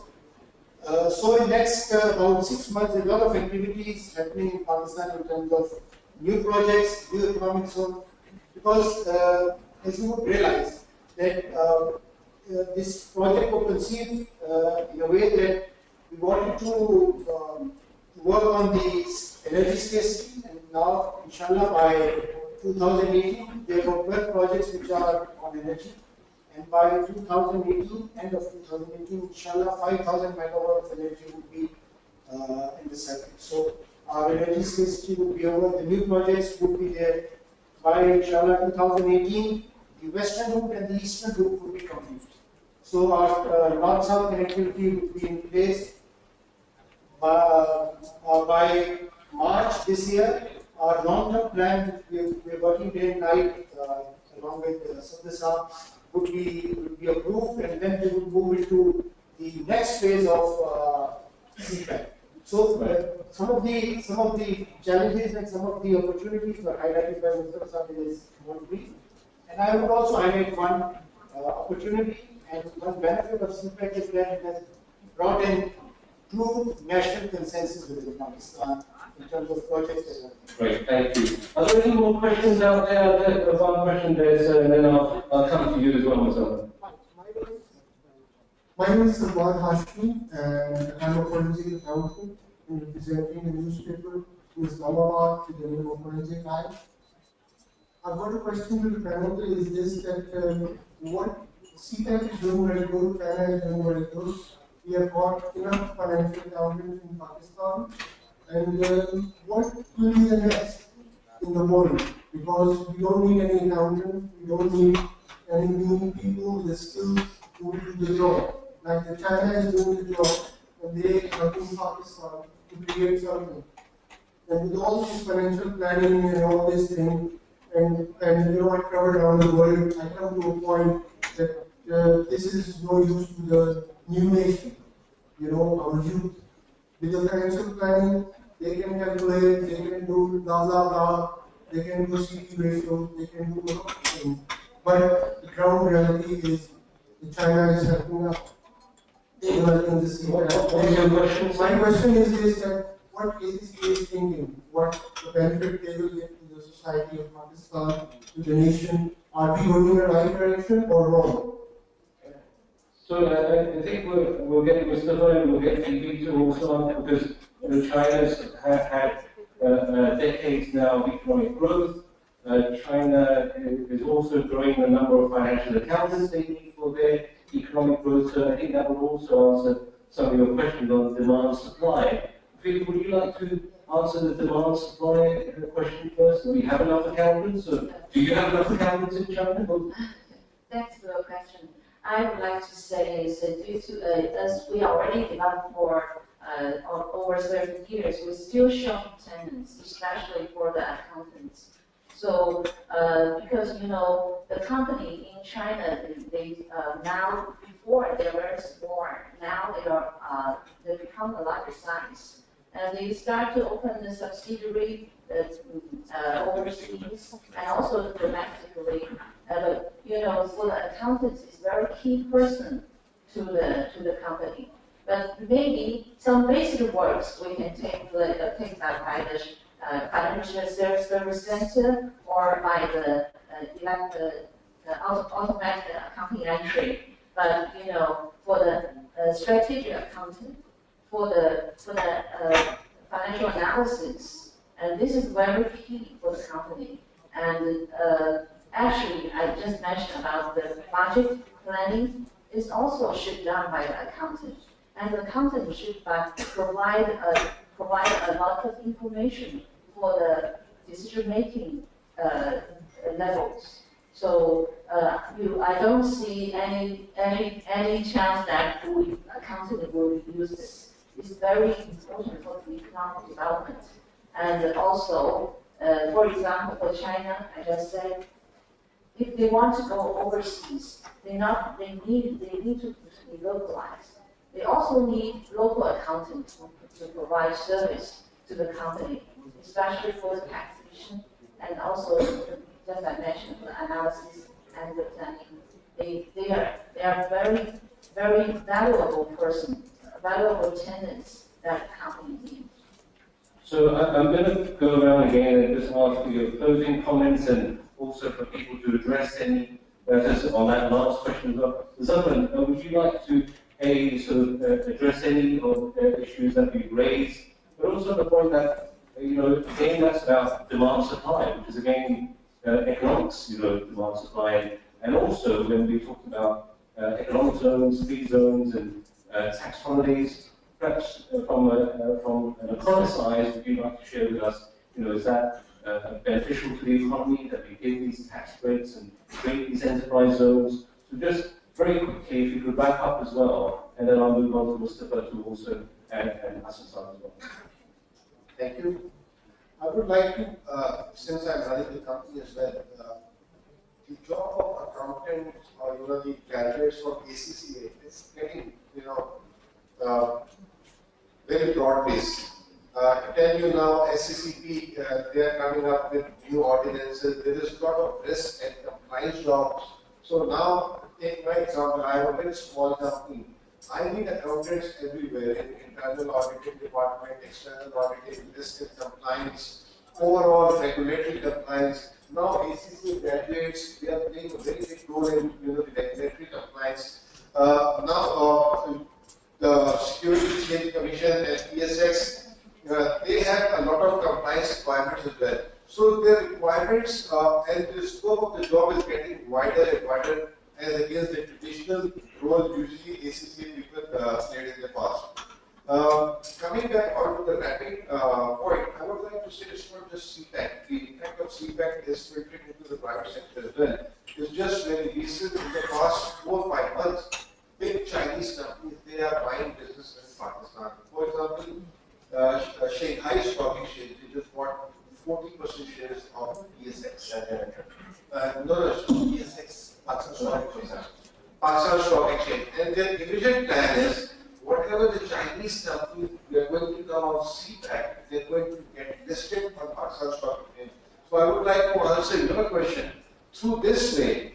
Whatever the companies they are going to be listed in the Pakistan Stock Exchange, the investor and the selling of me and yours, we can channel into these companies. And if these companies are going to make money, we can be indirectly the beneficiary of it. Similarly, as Mustafa have mentioned, Shanghai Electric, they bought Karachi Electric, and they have committed more than $1 billion worth of investments in the electricity generation, and they are not the part of CPAC, by the way.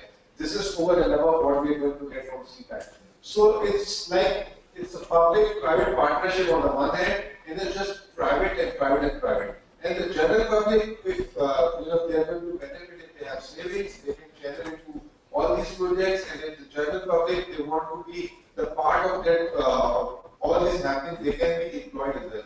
So overall, I can see a very bright and prosperous Pakistan. Great. Thank you so much for that positive note.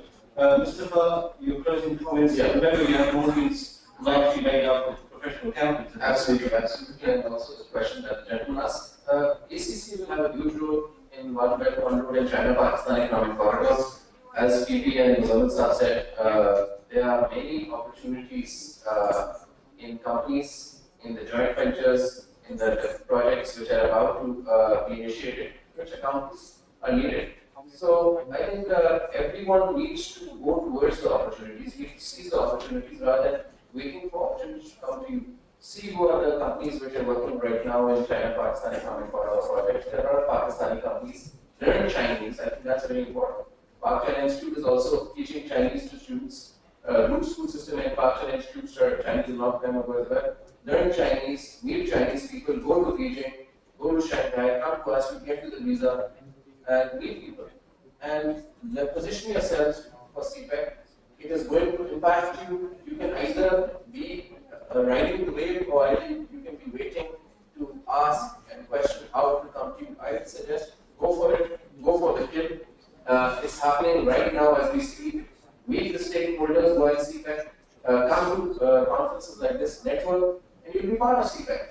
So CPAC will benefit ACCA and other all local companies in Pakistan. As Muhammad said already, you can feel it. You can feel the impact. And in the private sector, Shanghai Stock Exchange, getting into Pakistan Stock Exchange and Shanghai Electric, right? Our first distribution company is first big mega investment of China in our private sector and private sector to private sector. So now you're going to see private sector to private sector deals happening as ancillary and ripple effects of CPAC. And this is, I think, where the real opportunity lies in the private sector to private sector. The special economic zones. It's all Pakistani and Chinese companies which are going to develop that. So you can really weigh in on this and capitalize. Thank you so much, Hassan, for that. Closing comments. I've written down 3 points which I Please. First of all, sir, we all must realize now that OVO and CPAC are realities, and we must be ready, enhance our capacities, each one of us, including the business fraternity, to bring the true benefits out of both these mega projects.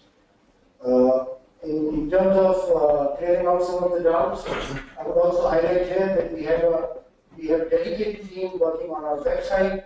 Please do visit our website. We give daily updates on the projects. Each one of them, including the one on people-to-people contact, on the one about the future of CPAC. So do visit that website so that you can get hands-on information on CPAC and what we are doing. Each one of the ministries that is working for the government.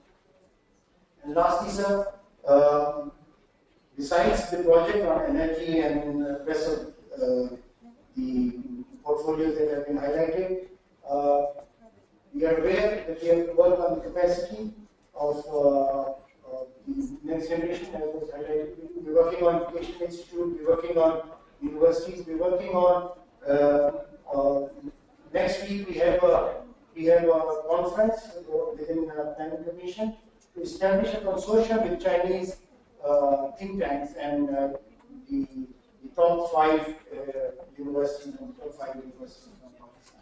So we're working on that, sir, and inshallah the dream will be realized soon. Thank you so much. So I do apologize to our members and other audiences listening on the webinar. We won't be able to address their questions. Perhaps we can address their questions later on through email by sharing them with the panelists. I'm going to hand over back now to Noor because we've got some mementos to share with the panelists. Noor and Steve. Yes, so we have around 150 online attendees as well, respective panel members. A lot of them from outside of Pakistan as well. So we will be sharing their questions and we request a little bit more attention to their questions as well. For all the webinar attendees, we'll be getting back to your queries as well. Could I request Helen and Phoebe to please come up? Phoebe's already there, but we will join us in presenting the mementos to the guests as well.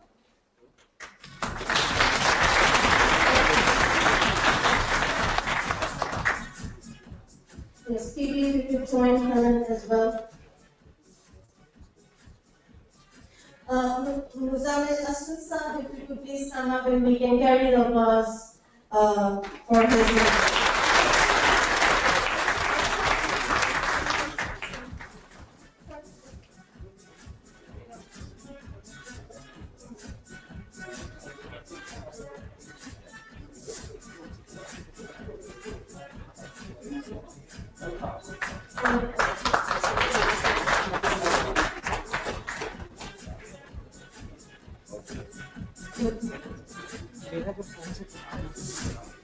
Mustafa Haider sir, if you could please come up and accept your memento. Muzamil sir, will you join us for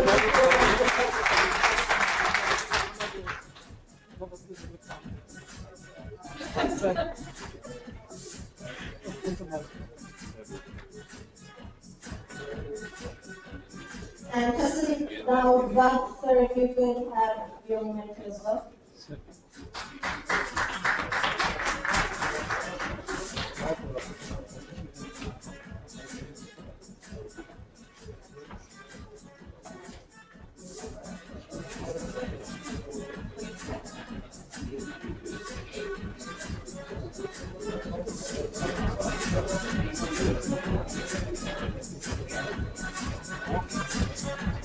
And may I request all the panel members to please gather in front so that we can have a group photograph of the panel.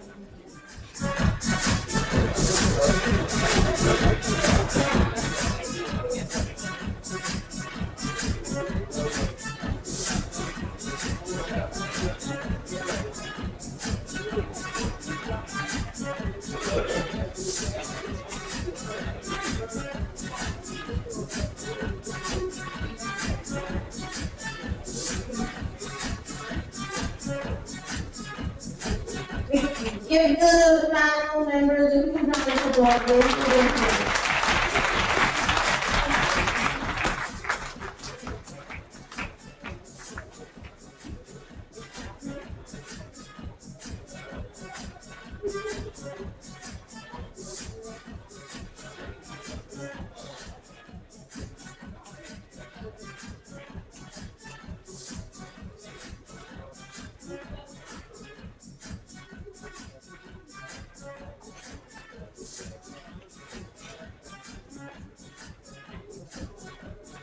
Thank you.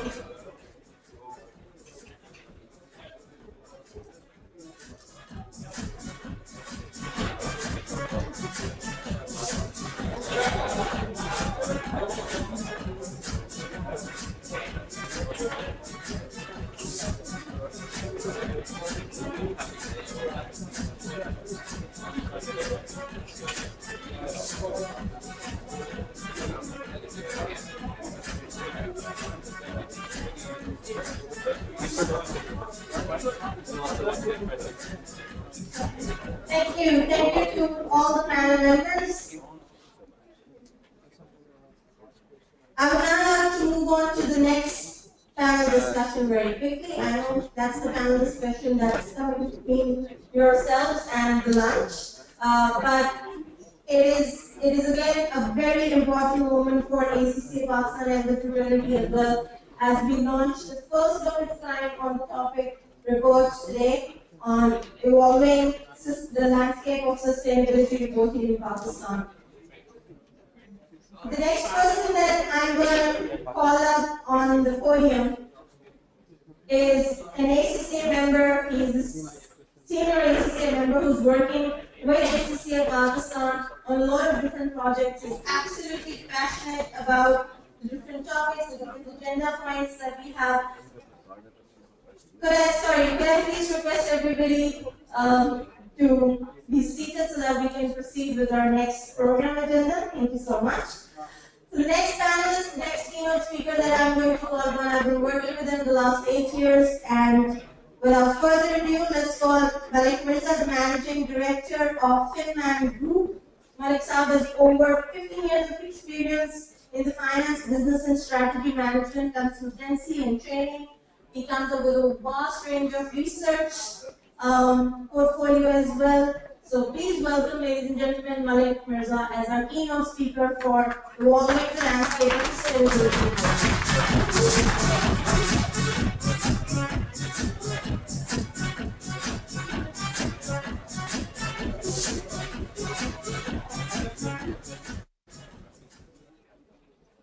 So, ladies and gentlemen, I would request you to please witness a little video which has been made, and then I would like to share a few things so that we are on the same page. Sustainability reporting is perhaps one of the areas where there are few accountants providing support, and this is an emerging side, so topic of interest definitely. So I would request you to watch this video, and then I can take you further.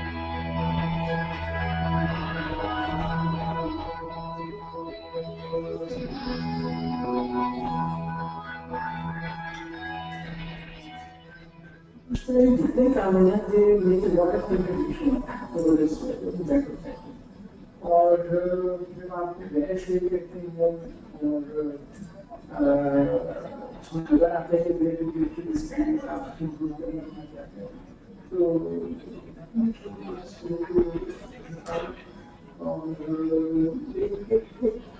एक कौन सी चीज़ है जो जब तक monitoring नहीं होगा तो थोड़ा सा volunteering program taking when you add monitoring element from regulators तो चीजें और तरह से कंपलीट बन जाती है और फोकस किया जाता है तो that is always good.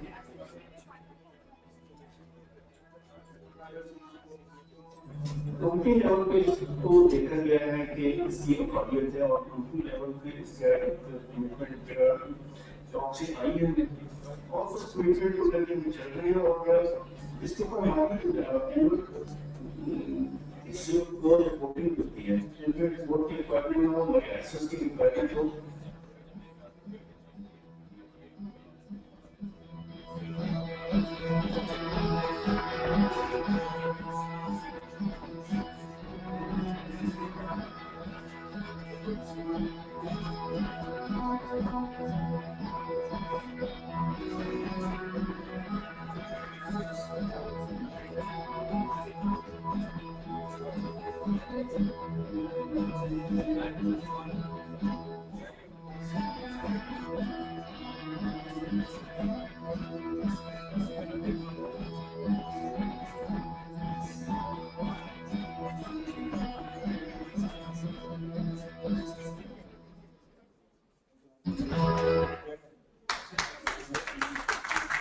So thank you very much for your introduction.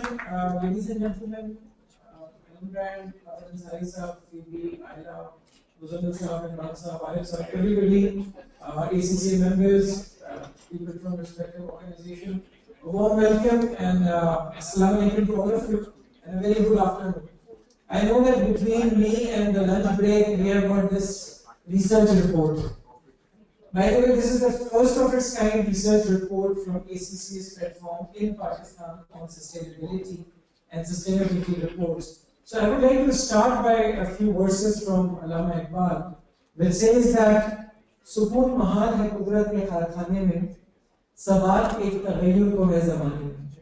That simply means that if we think that there is a peace in the factory of nature, it's a difficult proposition.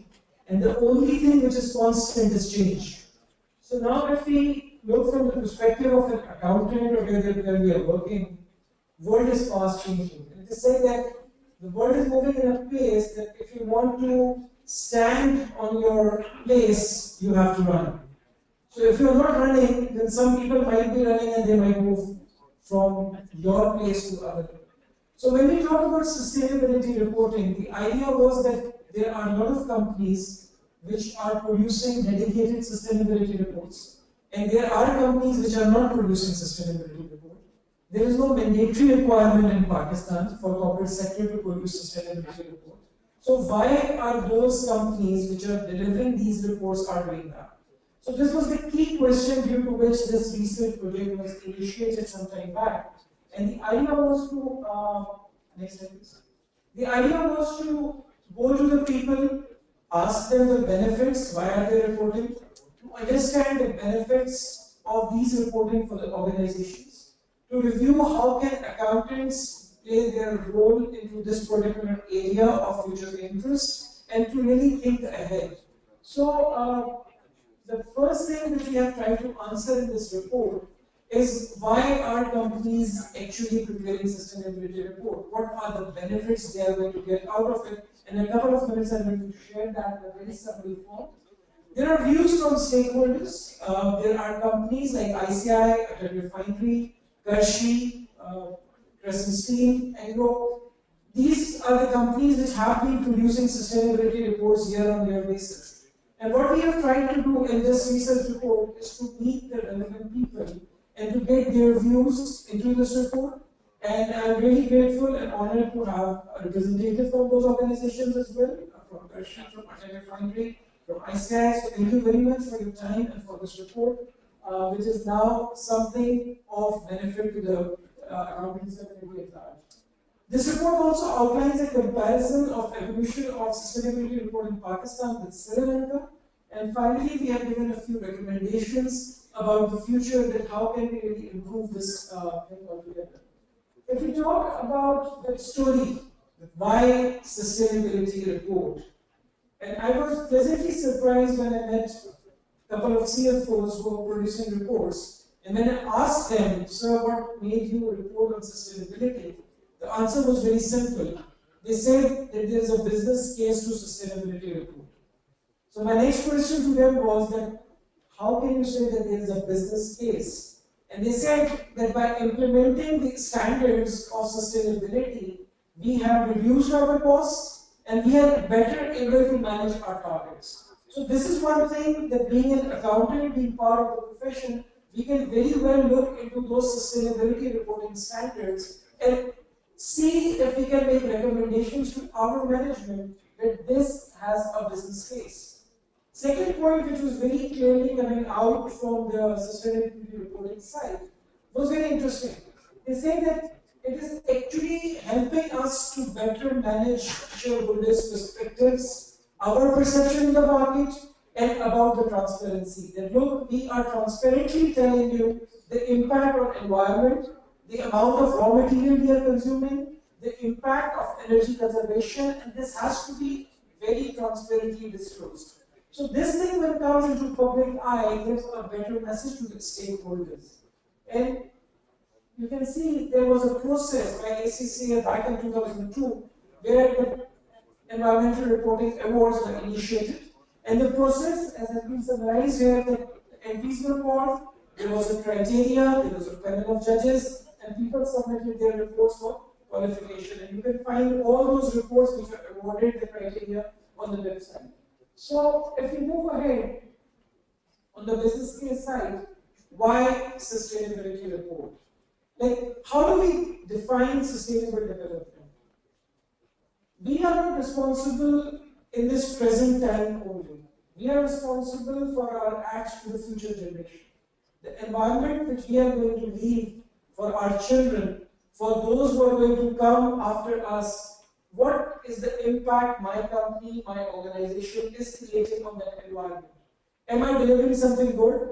Are my products environment friendly? What kind of energy conservation or the theme related to better energy management am I communicating?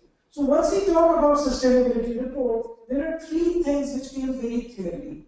First, we are able to measure that impact on environment, on society, on governance.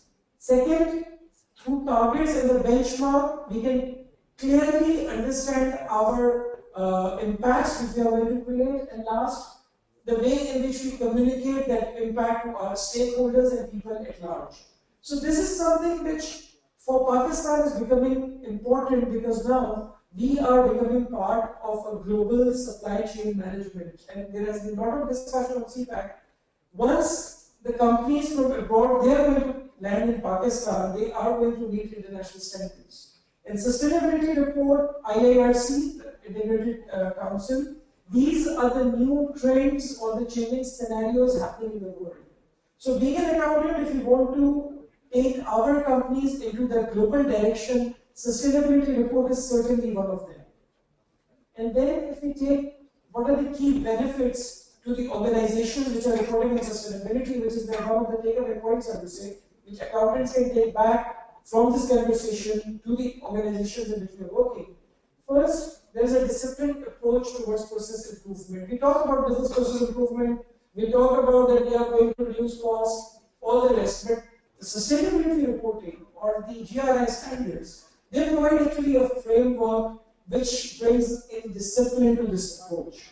Second benefit which was communicated by those who are reporting on sustainability is that we can achieve our goals in a very better and a systematic manner. This acts as a monitoring tool and we can create a better perception in market. So these are a couple of things along with transparency and assessment by owners about the functions which we are performing with reference to environment, society and governance. So these are the benefits coming directly from those companies who are reporting on sustainability, which are available in this report, and you can take a look on the case studies as well. Then, what is the role which an accountant can play in this particular situation? We all talk about the changing role of accountant. We all talk about the new areas in which accountants can deliver. And certainly when we talk about integrated reporting, sustainability reporting, CSR reporting, accountants are in a much better position because our work is with numbers. We can monitor the impact, we can provide the analysis, we can tell the management that once these steps are taken, these are the financial components and these are the non-financial components in numeric form. So the role which accountant can play simply is to help the organization report on those non-financial measures in numbers. If you take a look at the sustainability report, you will see that companies have to provide a very detailed analysis of the raw material consumed, the energy consumed, the impact which they have created, all in numbers. So this has to be analyzed. The future roadmap of that organization on sustainable development has to be portrayed. And who can do it in a much better form than an accountant? So these are the things which an accountant can really do. And believe me, an accountant can be a change agent when it comes to sustainability reporting. Because once the financial people talk about these things, people do listen. So my request to those who are working in finance department, just review this literature which is coming along, just review the report and the integrated reporting standards and see how can the organizations get benefit out of it. And I think there's a very interesting comparison which I've tried to put in the report, which is a comparison with Sri Lanka. A very small country, but doing a lot of things. Particularly when it comes to ESG guidelines, they have got their national action plan, I would say, about the environment in place. They have got a detailed sustainability reporting mechanism in their code of corporate governance, and they have got an integrated reporting council at national level. And if you compare this to Pakistan, we have no sustainability reporting, but that's not mandatory. It's part of the director's report, but companies may or may not choose to produce a detailed, separate sustainability report. So that is something which we can use from Sri Lanka's code of corporate governance, that what are the parameters that they have decided for their report. There are voluntary CSR guidelines in Pakistan, and SECP has formed a national forum with PICG and other stakeholders, which is deliberating about making it mandatory or not mandatory, but it's in a very initial stage. And the last thing which I would like to put in here is that we need more awareness sessions, we need more capacity building. What we need to do is to show the benefits or showcase the achievement of the organizations with reference to sustainability reports. And finally, I would say that we need to have some kind of policy level interventions as well. So this all is about the sustainability report, and I would like to conclude this thing again with a few verses from Iqbal, which says that "है तेरे तसव्वुफ में ये बादल ये घटाएं, ये गुंबद ये अफलाक ये खामोश फिजाएं, ये कुआं ये सहरा ये समुंदर ये घटाएं, थी पेश नजर कल तक तो फरिश्तों की अदाएं, आईना अय्याम में आज अपनी अदा देख." This simply means that we have got responsibility towards our environment, and it is us who are actually impacting, who are creating an impact through our actions, our deeds, our functioning on everything around us. So, once we talk about accountability and responsibility, as a human being, we have to review these things in a better context and for the future generations. Thank you very much.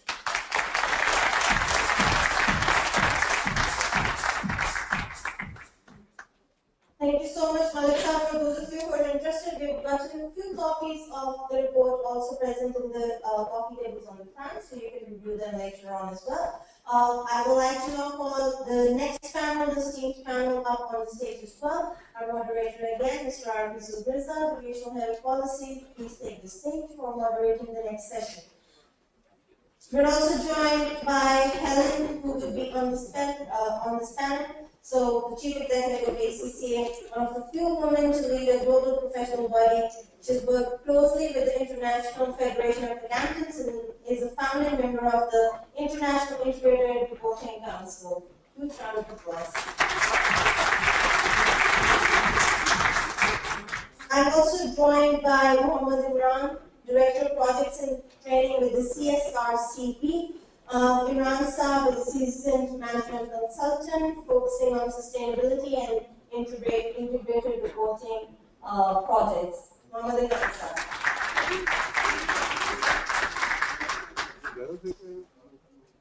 And I'm also joined by Mr. Khalid Ansari, the Regional Program Manager, Corporate Governance for the MENA region. He's working with the International Finance Corporation and has managed numerous corporate governance assessments of companies and banks across the MENA region. And our very own collaborator of the reports, the keynote speaker, Mr. Malik Mirza, to come and represent the faculty. Over to you, Mark. I think, let's ensure that we are anything that goes around. We've got an audience on the web as well listening in, so I will take questions from them. We ran out of time in the last panel discussion. So this is another important area where increasingly ACCA members, finance professionals are playing a greater role. And often it's said that if you can't measure something, how do you manage it? So increasingly there was a demand from investors, from stakeholders, for accountants to own the agenda or play a role in owning the agenda so they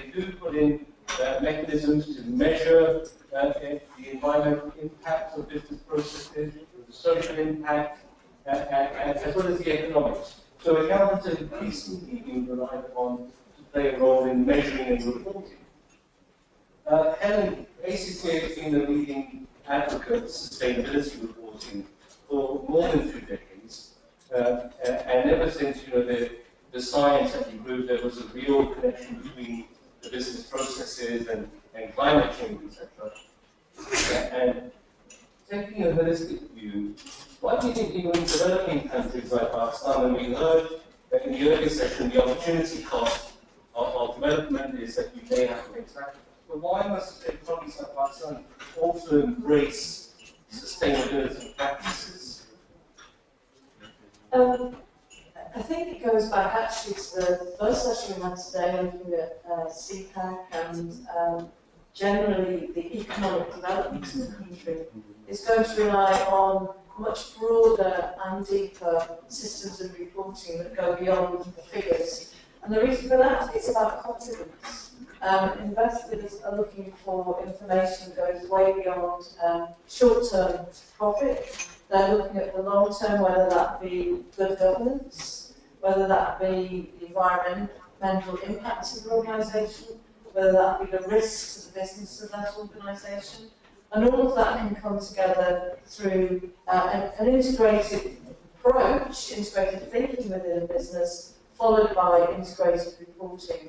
So I think this part of that total package that Pakistan would have to offer to the world, to investors, whether it's China or the UK or any other investor community, they're going to be looking for this information.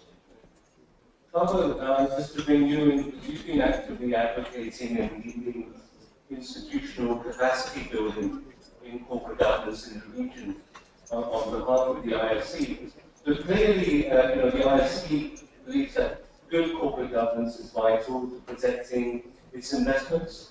How far would you say that boards of directors really view sustainability as a board-level agenda?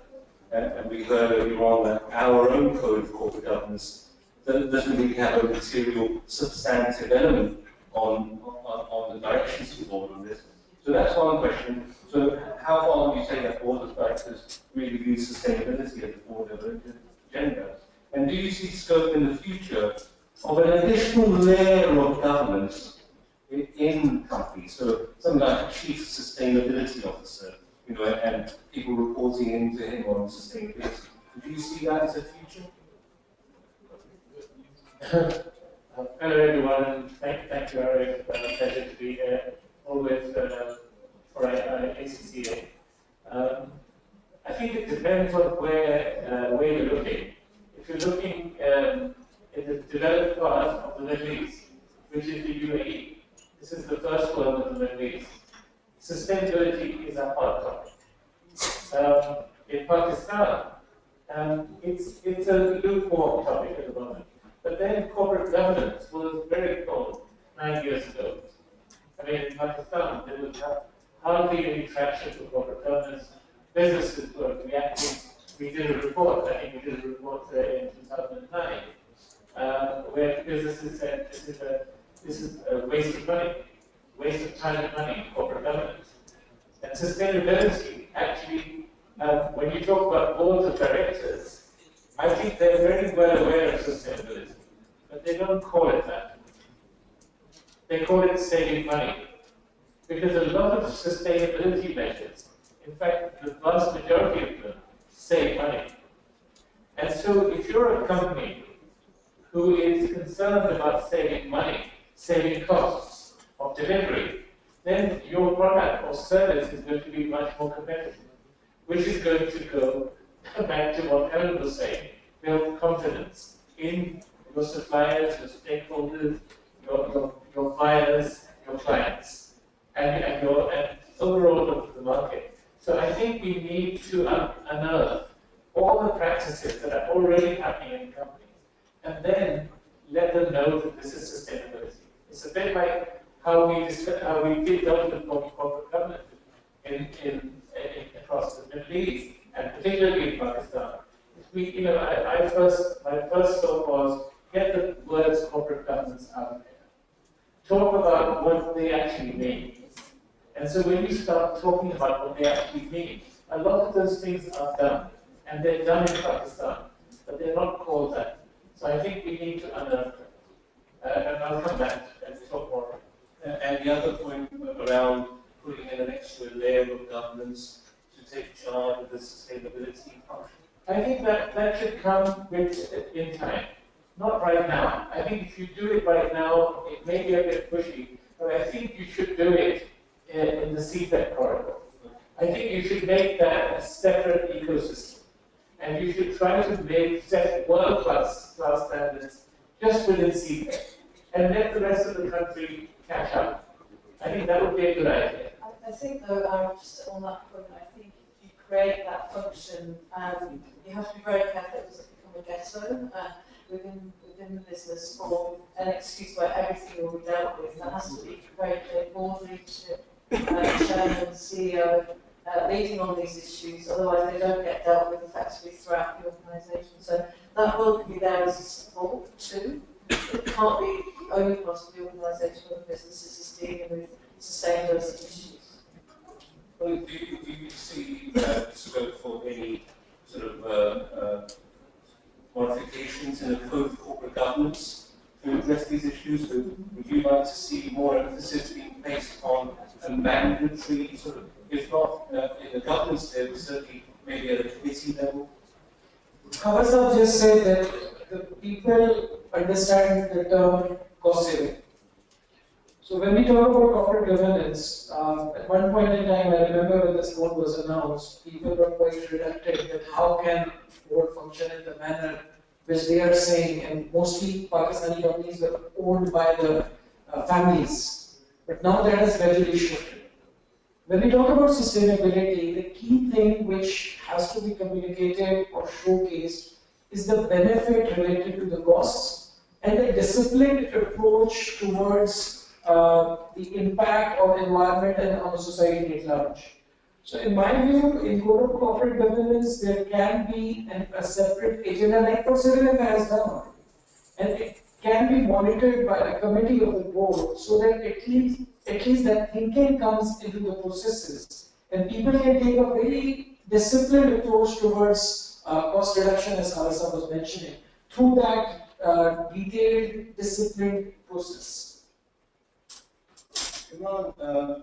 You're with the CSRCP, Corporate Social Responsibility Center for Pakistan.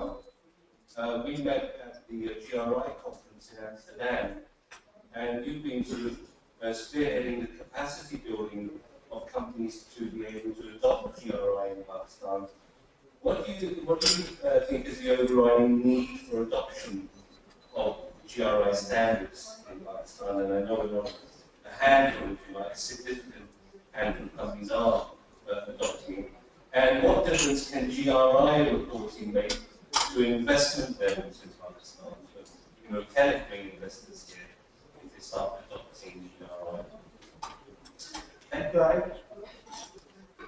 As far as GRI guidelines are concerned, these are basically, as discussed by Malik Mirza in his presentation as well, this brings discipline in reporting.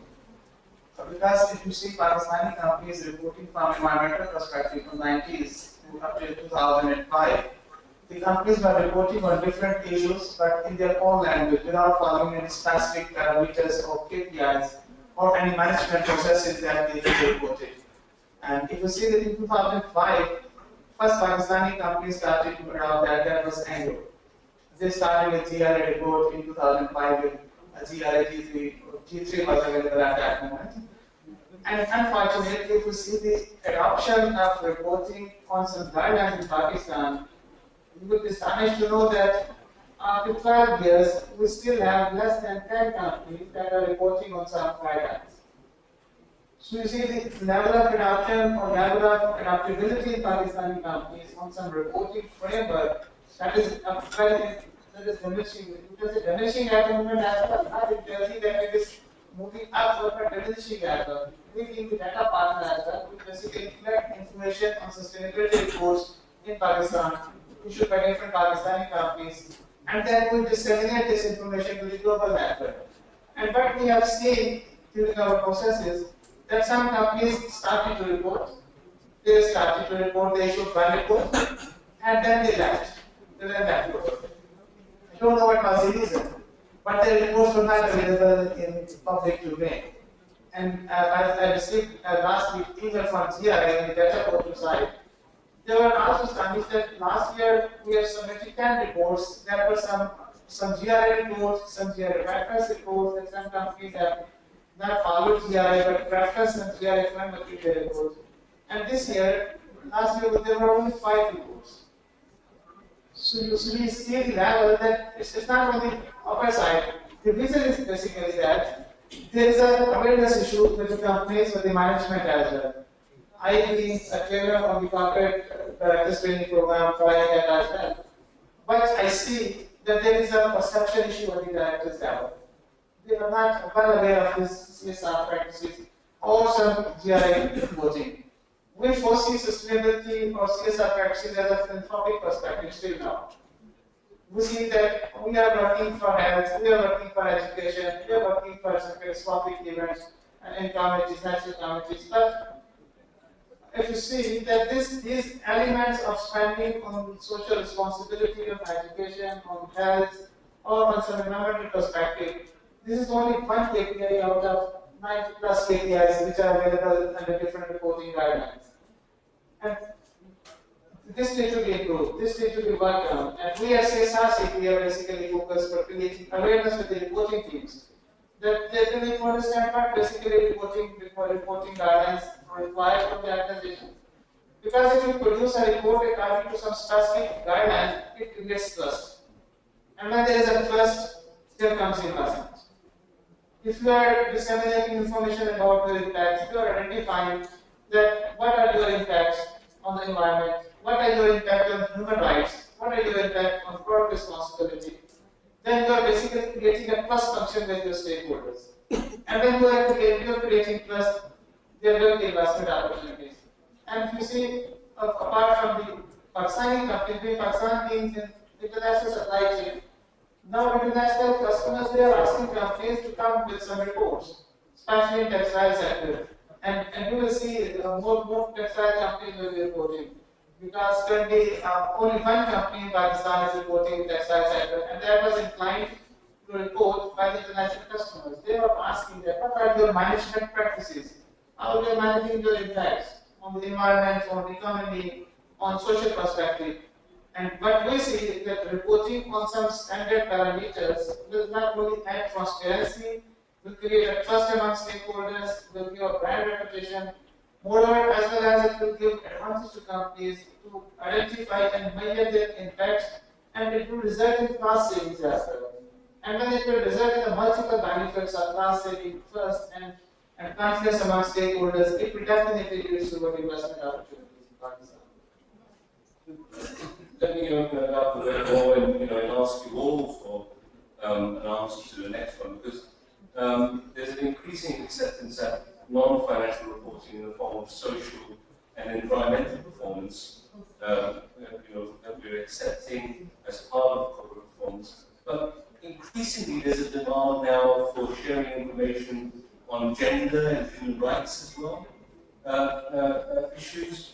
And there's also an increasing demand for sharing by disclosing whether you're impacted by bribery and corruption. So if we're still lagging behind on those sustainability issues, do you believe, Helen, that the accounting profession has the moral authority to drive such reporting frontiers as well?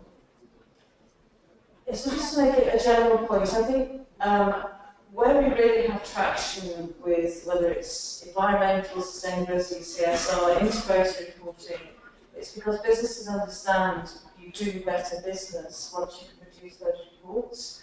And I think on the issue of diversity, for example, we see time and again that those organisations that embrace diversity, and if you look within Pakistan, quite simply, half of the population needs to be utilised to exploitative to realise the economic opportunities that face Pakistan.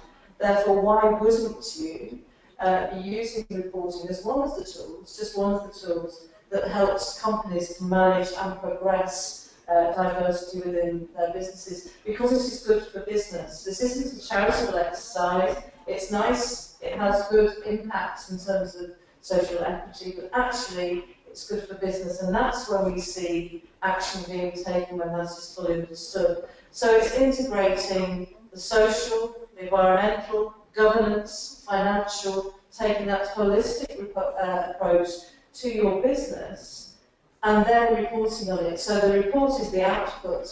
The input is how you actually run your business, your organisation, and having these outcomes as a target. So knowing that you're going to be reporting against those KPIs makes you, the board, your employees, the management, everybody drive towards that outcome and perform better. So I think it's hard, Aaron, to talk about moral authority.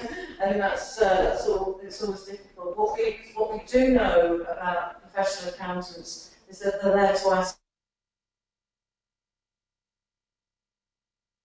and ensuring that you're meeting standards, that your business is thriving, and that you're contributing to the economy of where you're working. So I think that the professional accountant should be best placed to draw together that broad frame of information. And I'll just say one more thing.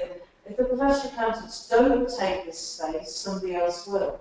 So it's actually a threat to the profession if the profession doesn't broaden out, understand what is needed by its stakeholder base, and start reporting on it. There will be a very short-lived time where professional accountants can just have their heads down and look at the numbers.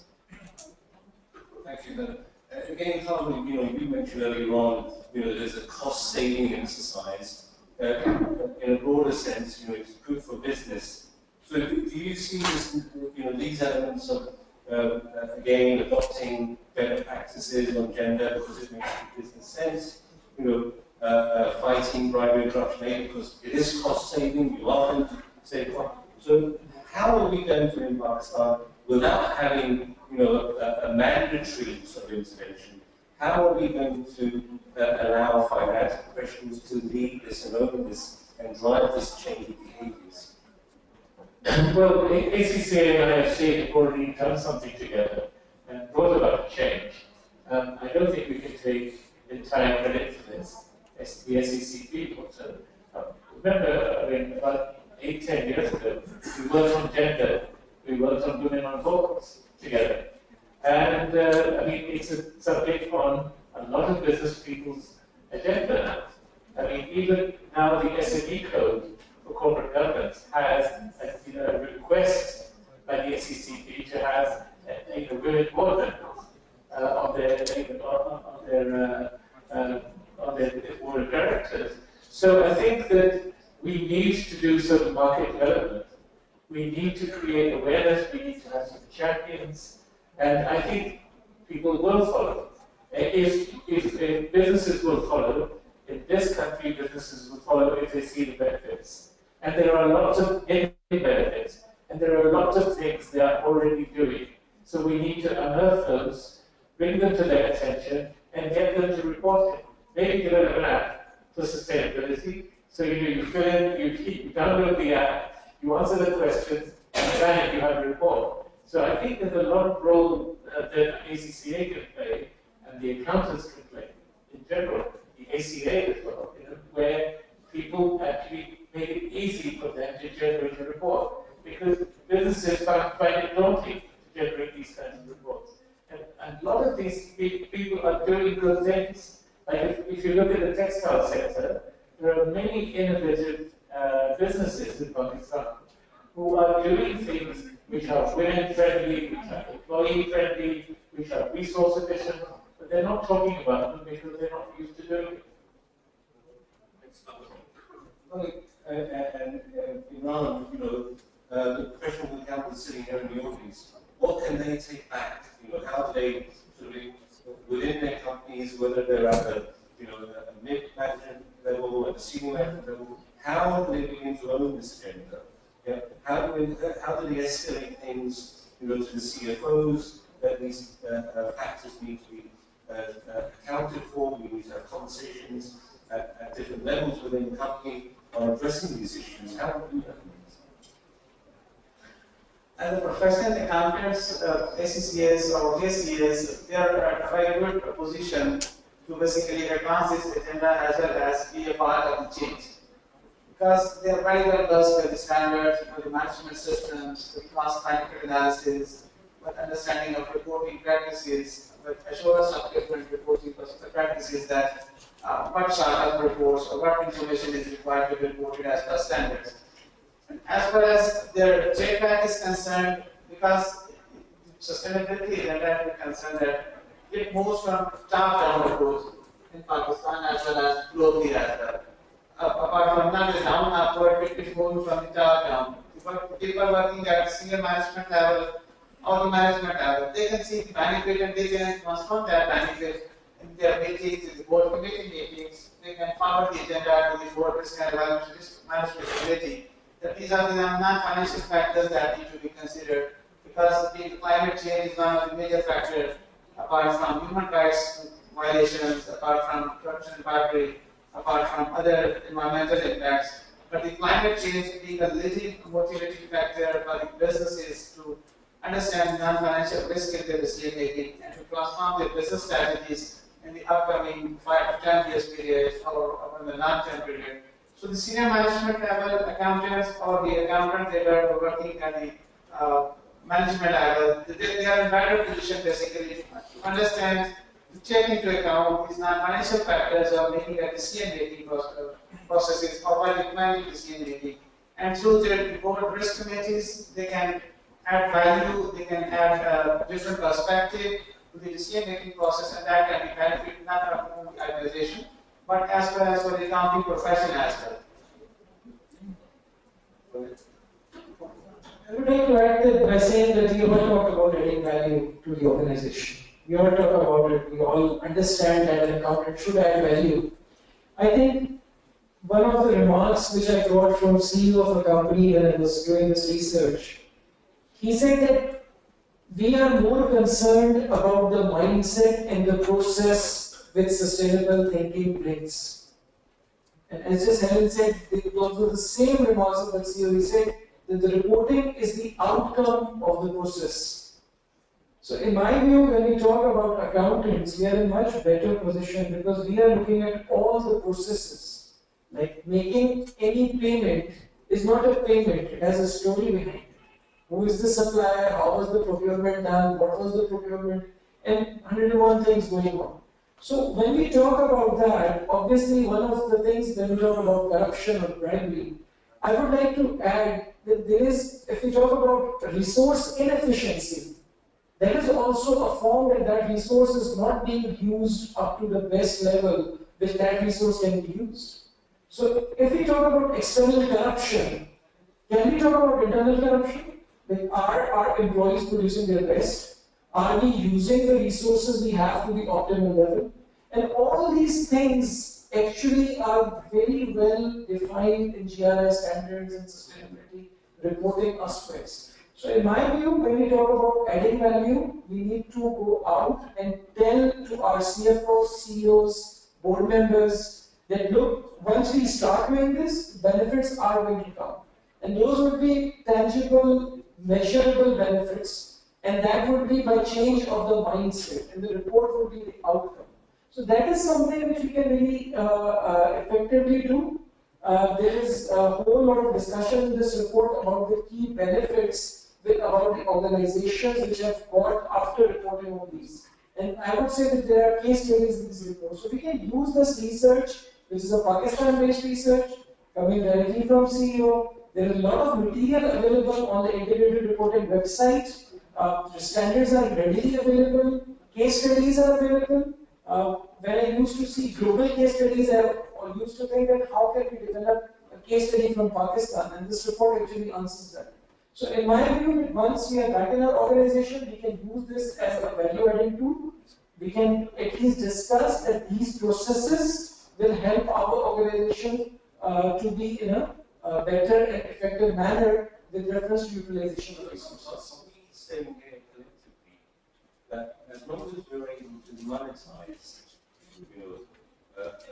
the sustainability factors, whether they be environment, whether they be gender, whether they be bribery or corruption, as long as we're able to monetize them and present them to the board, then they stand a better chance of being understood by the board. Is that true? I think Sorry, that's true as long as you're not seeing monetized in a simple sense. So the greatest value within a business now can vary from your reputation. And I think, again, you can draw a very clear line behind this work and the way in which you work with reporting and the reputation of that business, which drives a competitive advantage.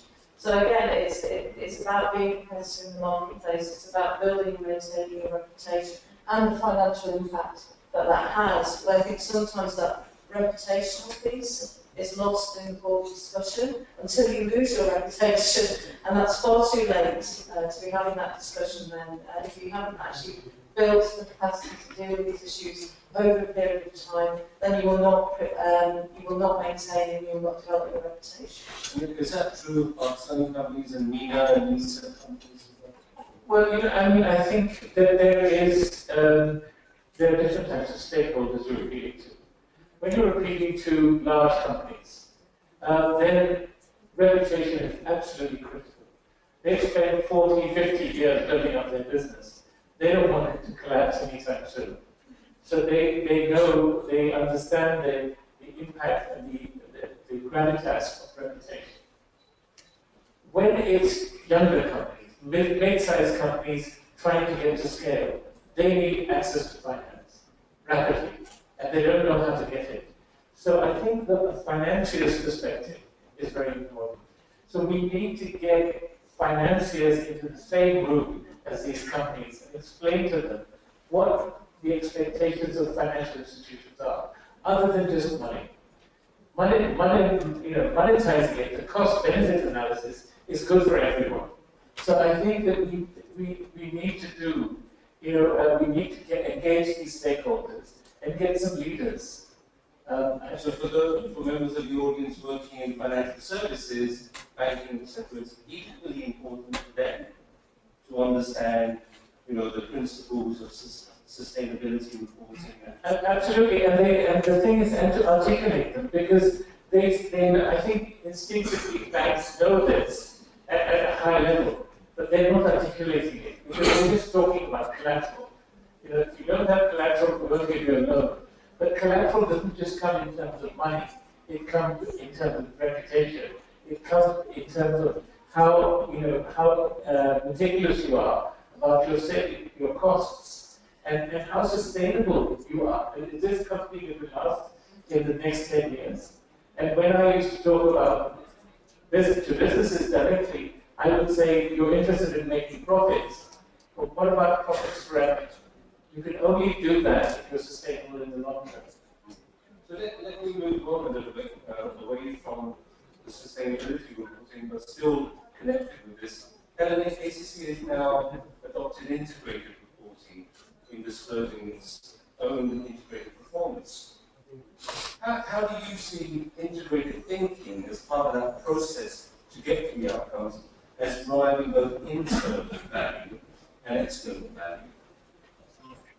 Yes, well, inevitably, I think I've already touched on some of this already, because I think it actually relies on the value of going through these processes. But people say to me, how do you produce an integration report? I say, you have an integrated organisation.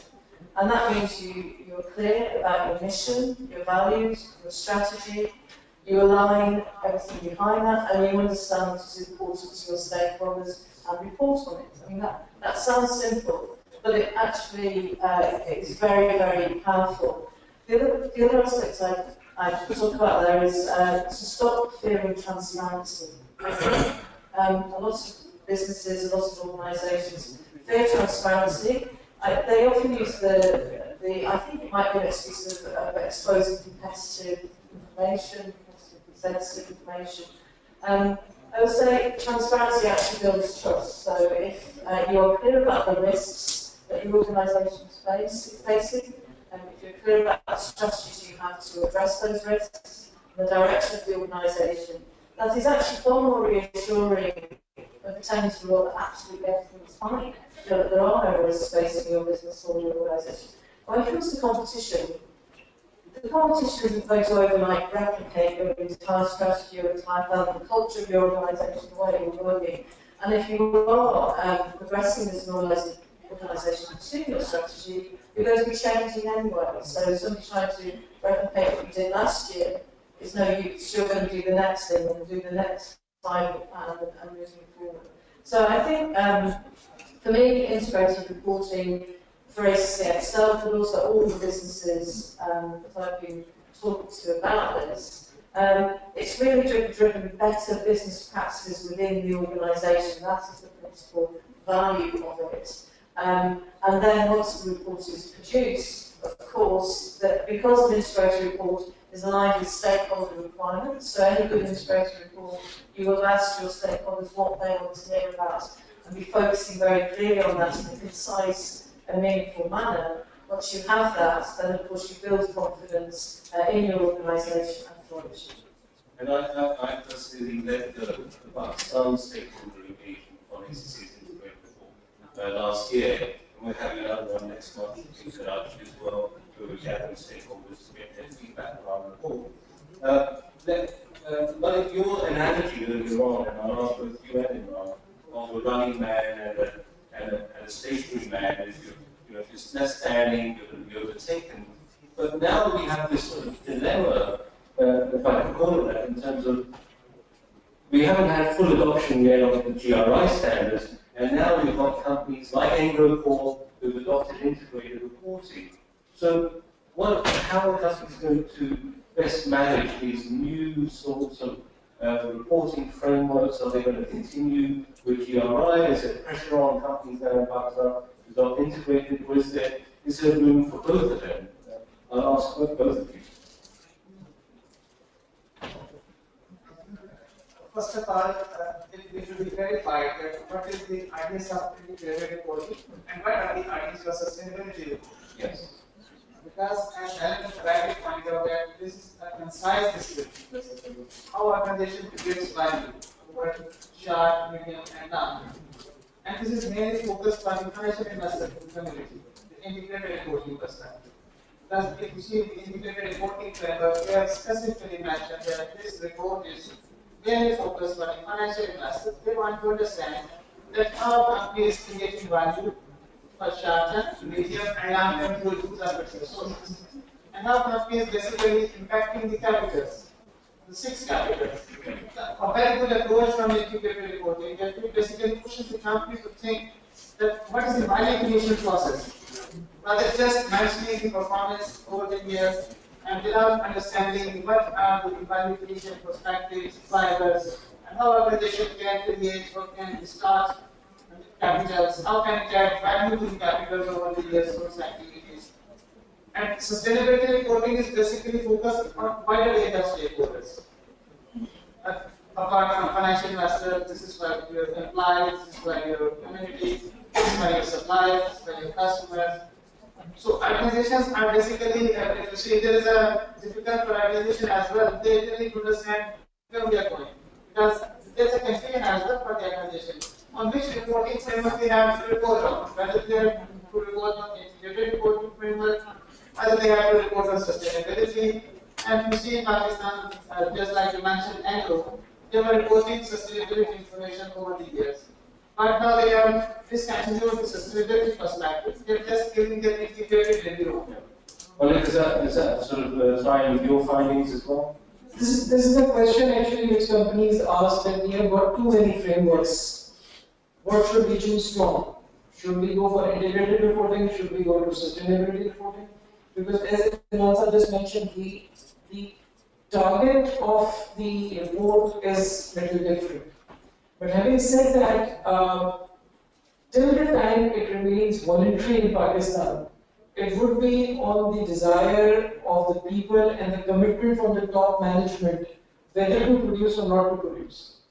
So in my view, it was being mentioned that if somehow or the other it gets part of the CPAC framework, that if you have got X amount of investment you have to report either IR or sustainability report. As Mustafa was mentioning, that the bulk would be a debt equity sort of thing.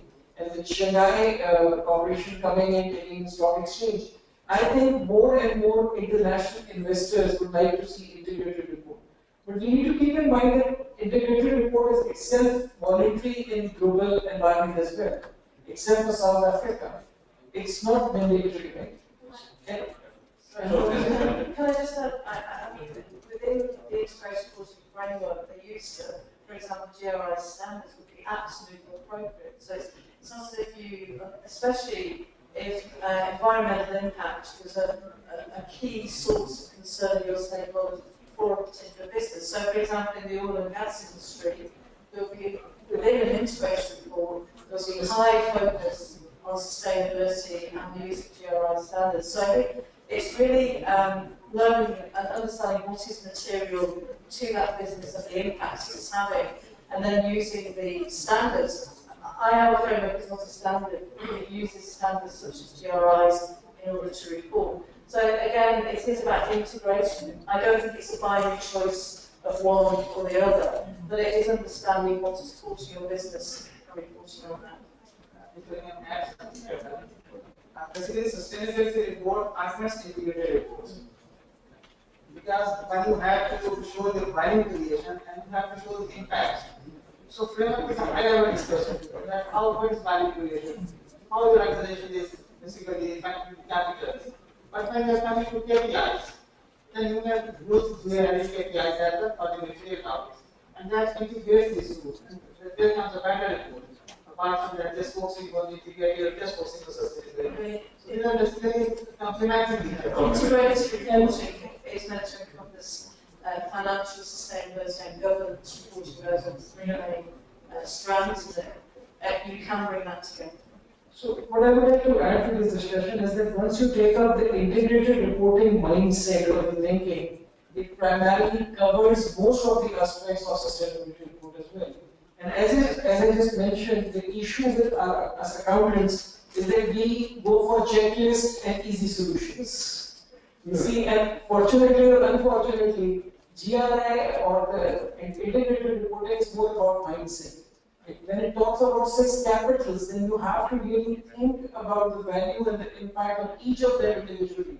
And it talks about human capital and all the rest of it. So it's something which is more on the way business is doing doing business, and the way one department is supplementing or complementing the other department. So even if finance professionals wants to start somewhere, I would say that integrated reporting framework is an excellent framework, and it needs to be communicated across the organization. It's not the finance department doing a textbook exercise in their conference room or finance room. It's more than that. It's educating all the departments. Look, this is the way international organizations are operating. These are the benchmarks, and these are the benefits which we are going to get. So this actually, I would say, makes the role of accountant more sort of integrated with other functions as well. Thank you so much, and I think that's been a great learning experience for all of us, certainly for me as well, listening to Helen, Imran, Zahra and Malik.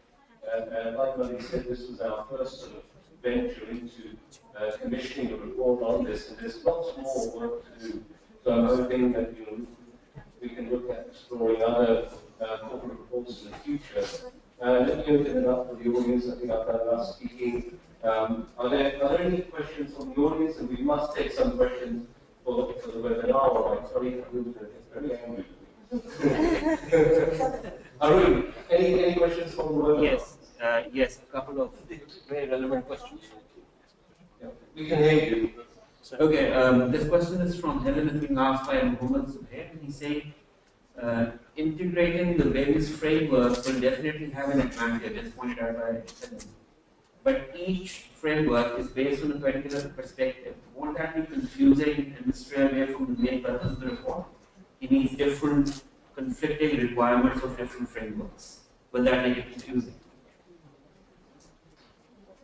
It would be confusing. I don't believe there are conflicting. I think it's really the time just needs to be taken to understand how they do integrate. Just to reassure the audience that there is something called the Corporate Reporting Dialogue, which is bringing together GRI, IIRC, IASB, all those who are producing standards and frameworks.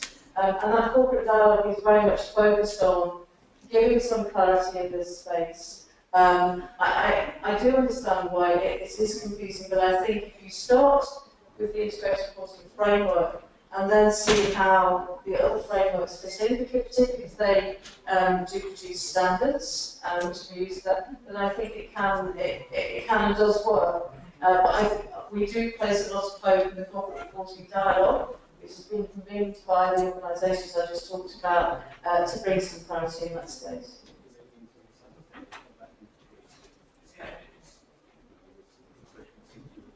The question seems to imply that integrated reporting is about integrating the different standards. It's not. It's not.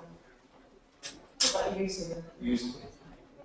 So, any more questions? We'll take one from the audience and we'll go back to the webcast. Yes, please. First of all, I must appreciate Mr. Malik Mirza for the reporting and his team panelists. It was a very informative session. One of the observations, and if anyone would like to comment, I would be glad to. As an accountant, more often than not, we are actually in the premise of doing the cost-benefit analysis, monetization, and the impact analysis. As far as I understand, sustainability thing should be the DNA of an organization. It is more related to the values of the organization. So for instance, being honest, we need not to monetize. It is core. This core. So being an accountant, I would not like people to go with an impression that we are an accountant and we should come up with a number that what impact would it be. Rather, we should lead the agenda that it has to be part and parcel the way we work. So this is one of the observations that I want to comment. Thank you, Fahim. Other is that, you say, well, it should be the DNA of the board, need not monetize everything, they should know what's good for the business. Yeah, but that comes from the core values of the business as well. So I don't think that we have enough dialogue with the board about those things. They go straight into strategy and the profit and loss. That's what they're concerned about. But when external parties come into play, as they are coming in a big way in Pakistan, then they have to think more globally.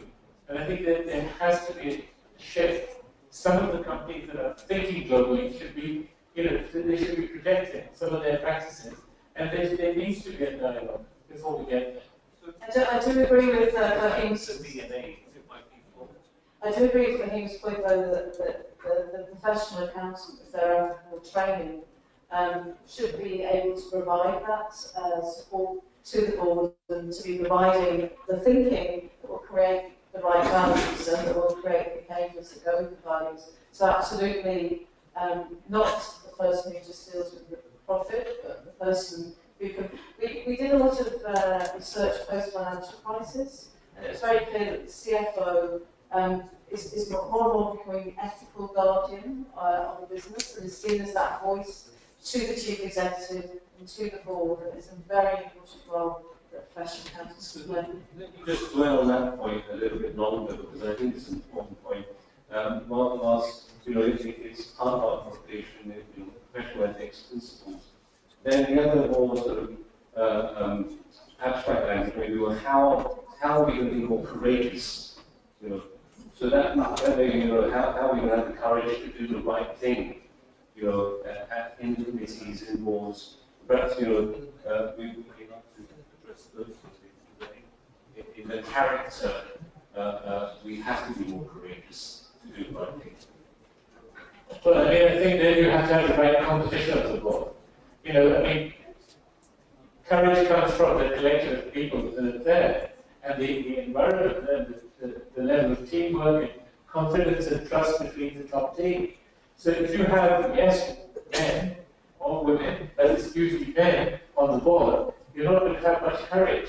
If you have people who are independent, who have independent thinking, they add value, but they still work as a team, then there's more chance of having courage.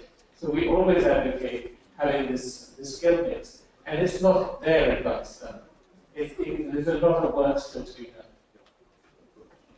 Right, I'm going to wrap up now because we're running out of time. So a big round of applause, please, for the panelists.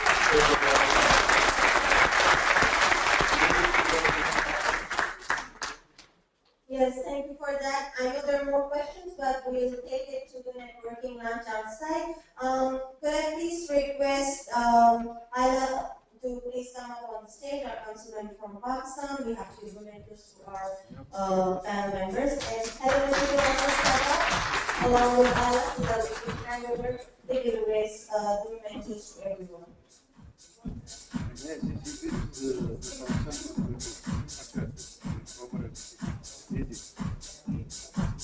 Mohammed Imran Saab, the Director of Projects Training, CSRCP.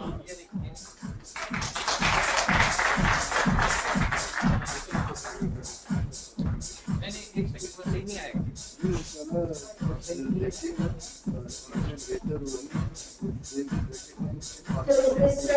Mohammed Ansari from the ISD.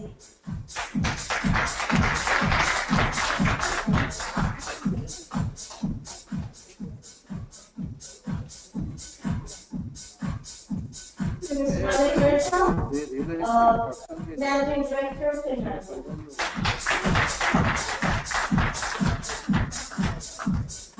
If the panel members can please step up and we can have a group photograph with the panel members. You can also join.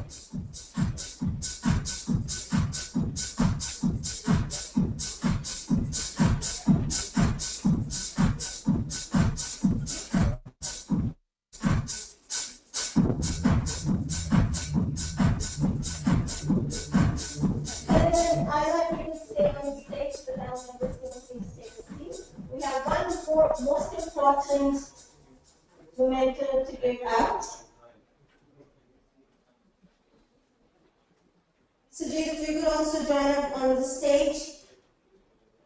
Our guest of honor, Ms. Phoebe Yu, the ACC Council member from China, who has come here and graced us with her presence. She's been involved in all the engagements. She'll be flying out to China today and enjoying the New Year festivities there. So, Phoebe, if you could please come up and please give Phoebe a huge round of applause.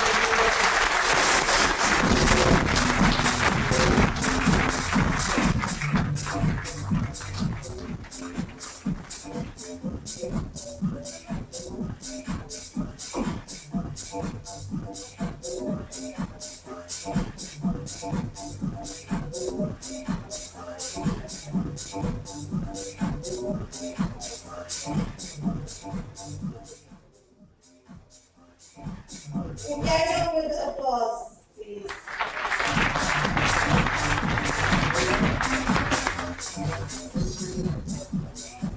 For the benefit of the audience member, we're nearing the closure of the conference.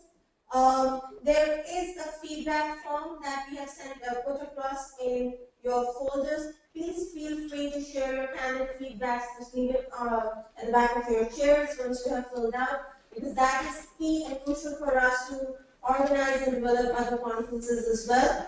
I would again like to request Helen to please come up and close the session for today, Pakistan Leadership Conversation 2017. To all the attendees who have been joining us on the webinar, we are in possession of all the questions and queries that you have had, and we will be reverting to them shortly. Helen Brand, ladies and gentlemen.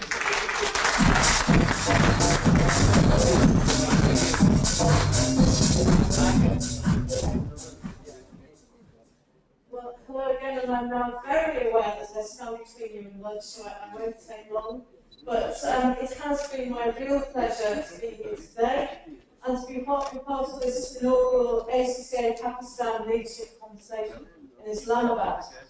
I really enjoyed hearing the thought-provoking conversations around me, and I could feel that you were enjoying that too. And it's clear that there's a great deal of collective wisdom and deep insight in this room. Now, in creating this forum, we wanted to show ACCA's firm commitment to the further development of the country's economy as Pakistan grows in strength and influence on the world stage. We see the ACCA-Pakistan leadership conversation as a critical forum for leaders to discuss and advocate on important public policy issues and track the progress that is made. And if the current pace of development is sustained, that progress is likely to be considerable. Pakistan has rightly been praised internationally for the progress it has made across civil and business society. The economic development is particularly impressive, from the creation of the Pakistan Stock Exchange, which I was privileged to open on Monday, to attracting international investors, and the exciting, of course, Chinese-Pakistan economic corridor and the multiplicity of projects that it contains. And as Pakistan rises to the challenges of the future, ACCA remains committed to playing our part in that success. And we're particularly pleased to be working alongside the World Bank and the Auditor General's Office in Pakistan to further build governance and public sector financial management capability.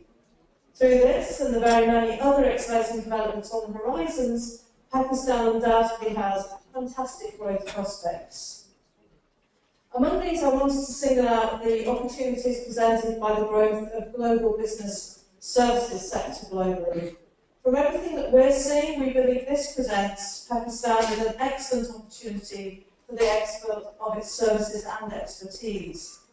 It's an area that we've been researching and supporting for some 5 years, and I'd really encourage you to explore the range of professional insights we have in this field on acccaglobal.com. Finance function technology is another area which is driving and delivering a new world of experience that none of us would have anticipated even a decade ago, whether it's through e-commerce, e-payment, mobile payment, XBRL or blockchain. The all-pervasive nature of FinTech means that professional accountants are at the forefront of leading changes never before. And through this, we believe we'll see professional accountants having a bigger influence than ever on an economy's ability to succeed and thrive wherever that might be in the world. Economies with large proportions of digital natives, that means those who've grown up with technology and know no other world, do have an inbuilt advantage. Here in Pakistan, where 55% of the population are under the age of 24, that demographic mix creates huge potential for the future. A ready pool of ambitious, digitally savvy young people ready and able to take Pakistan even further forward. And for our part, ACCA and its members stand ready and keen to contribute wherever we can to help Pakistan realise its enormous potential. So in closing, thank you very much for being here today, and I'd like to end by saying, Pakistan Zindabad, Pakistan Zindabad.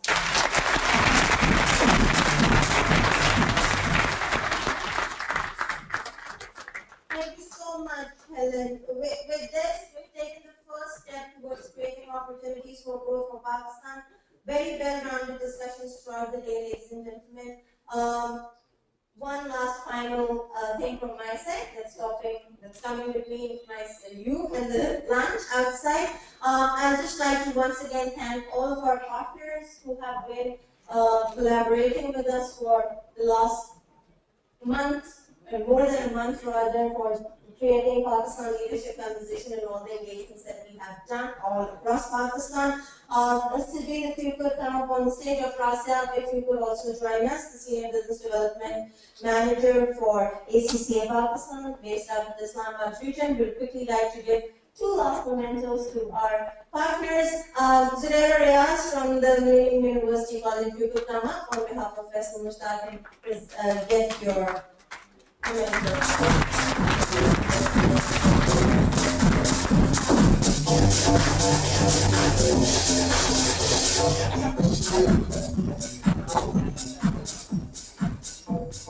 And Mason from Arca Lawrence, if you could please come up. We've done a huge round of applause, ladies and gentlemen. They've been standing with us throughout since yesterday.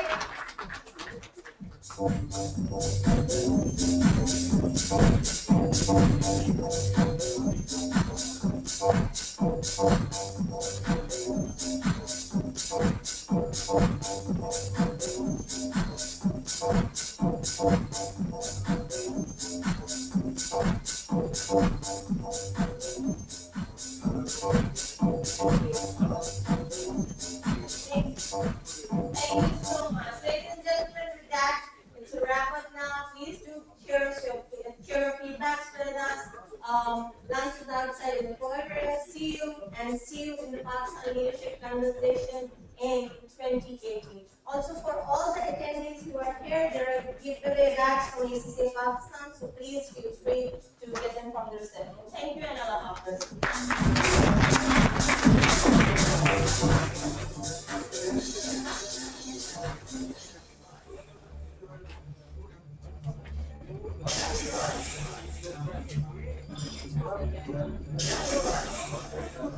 आप इधर ही हैं आज मेरे पर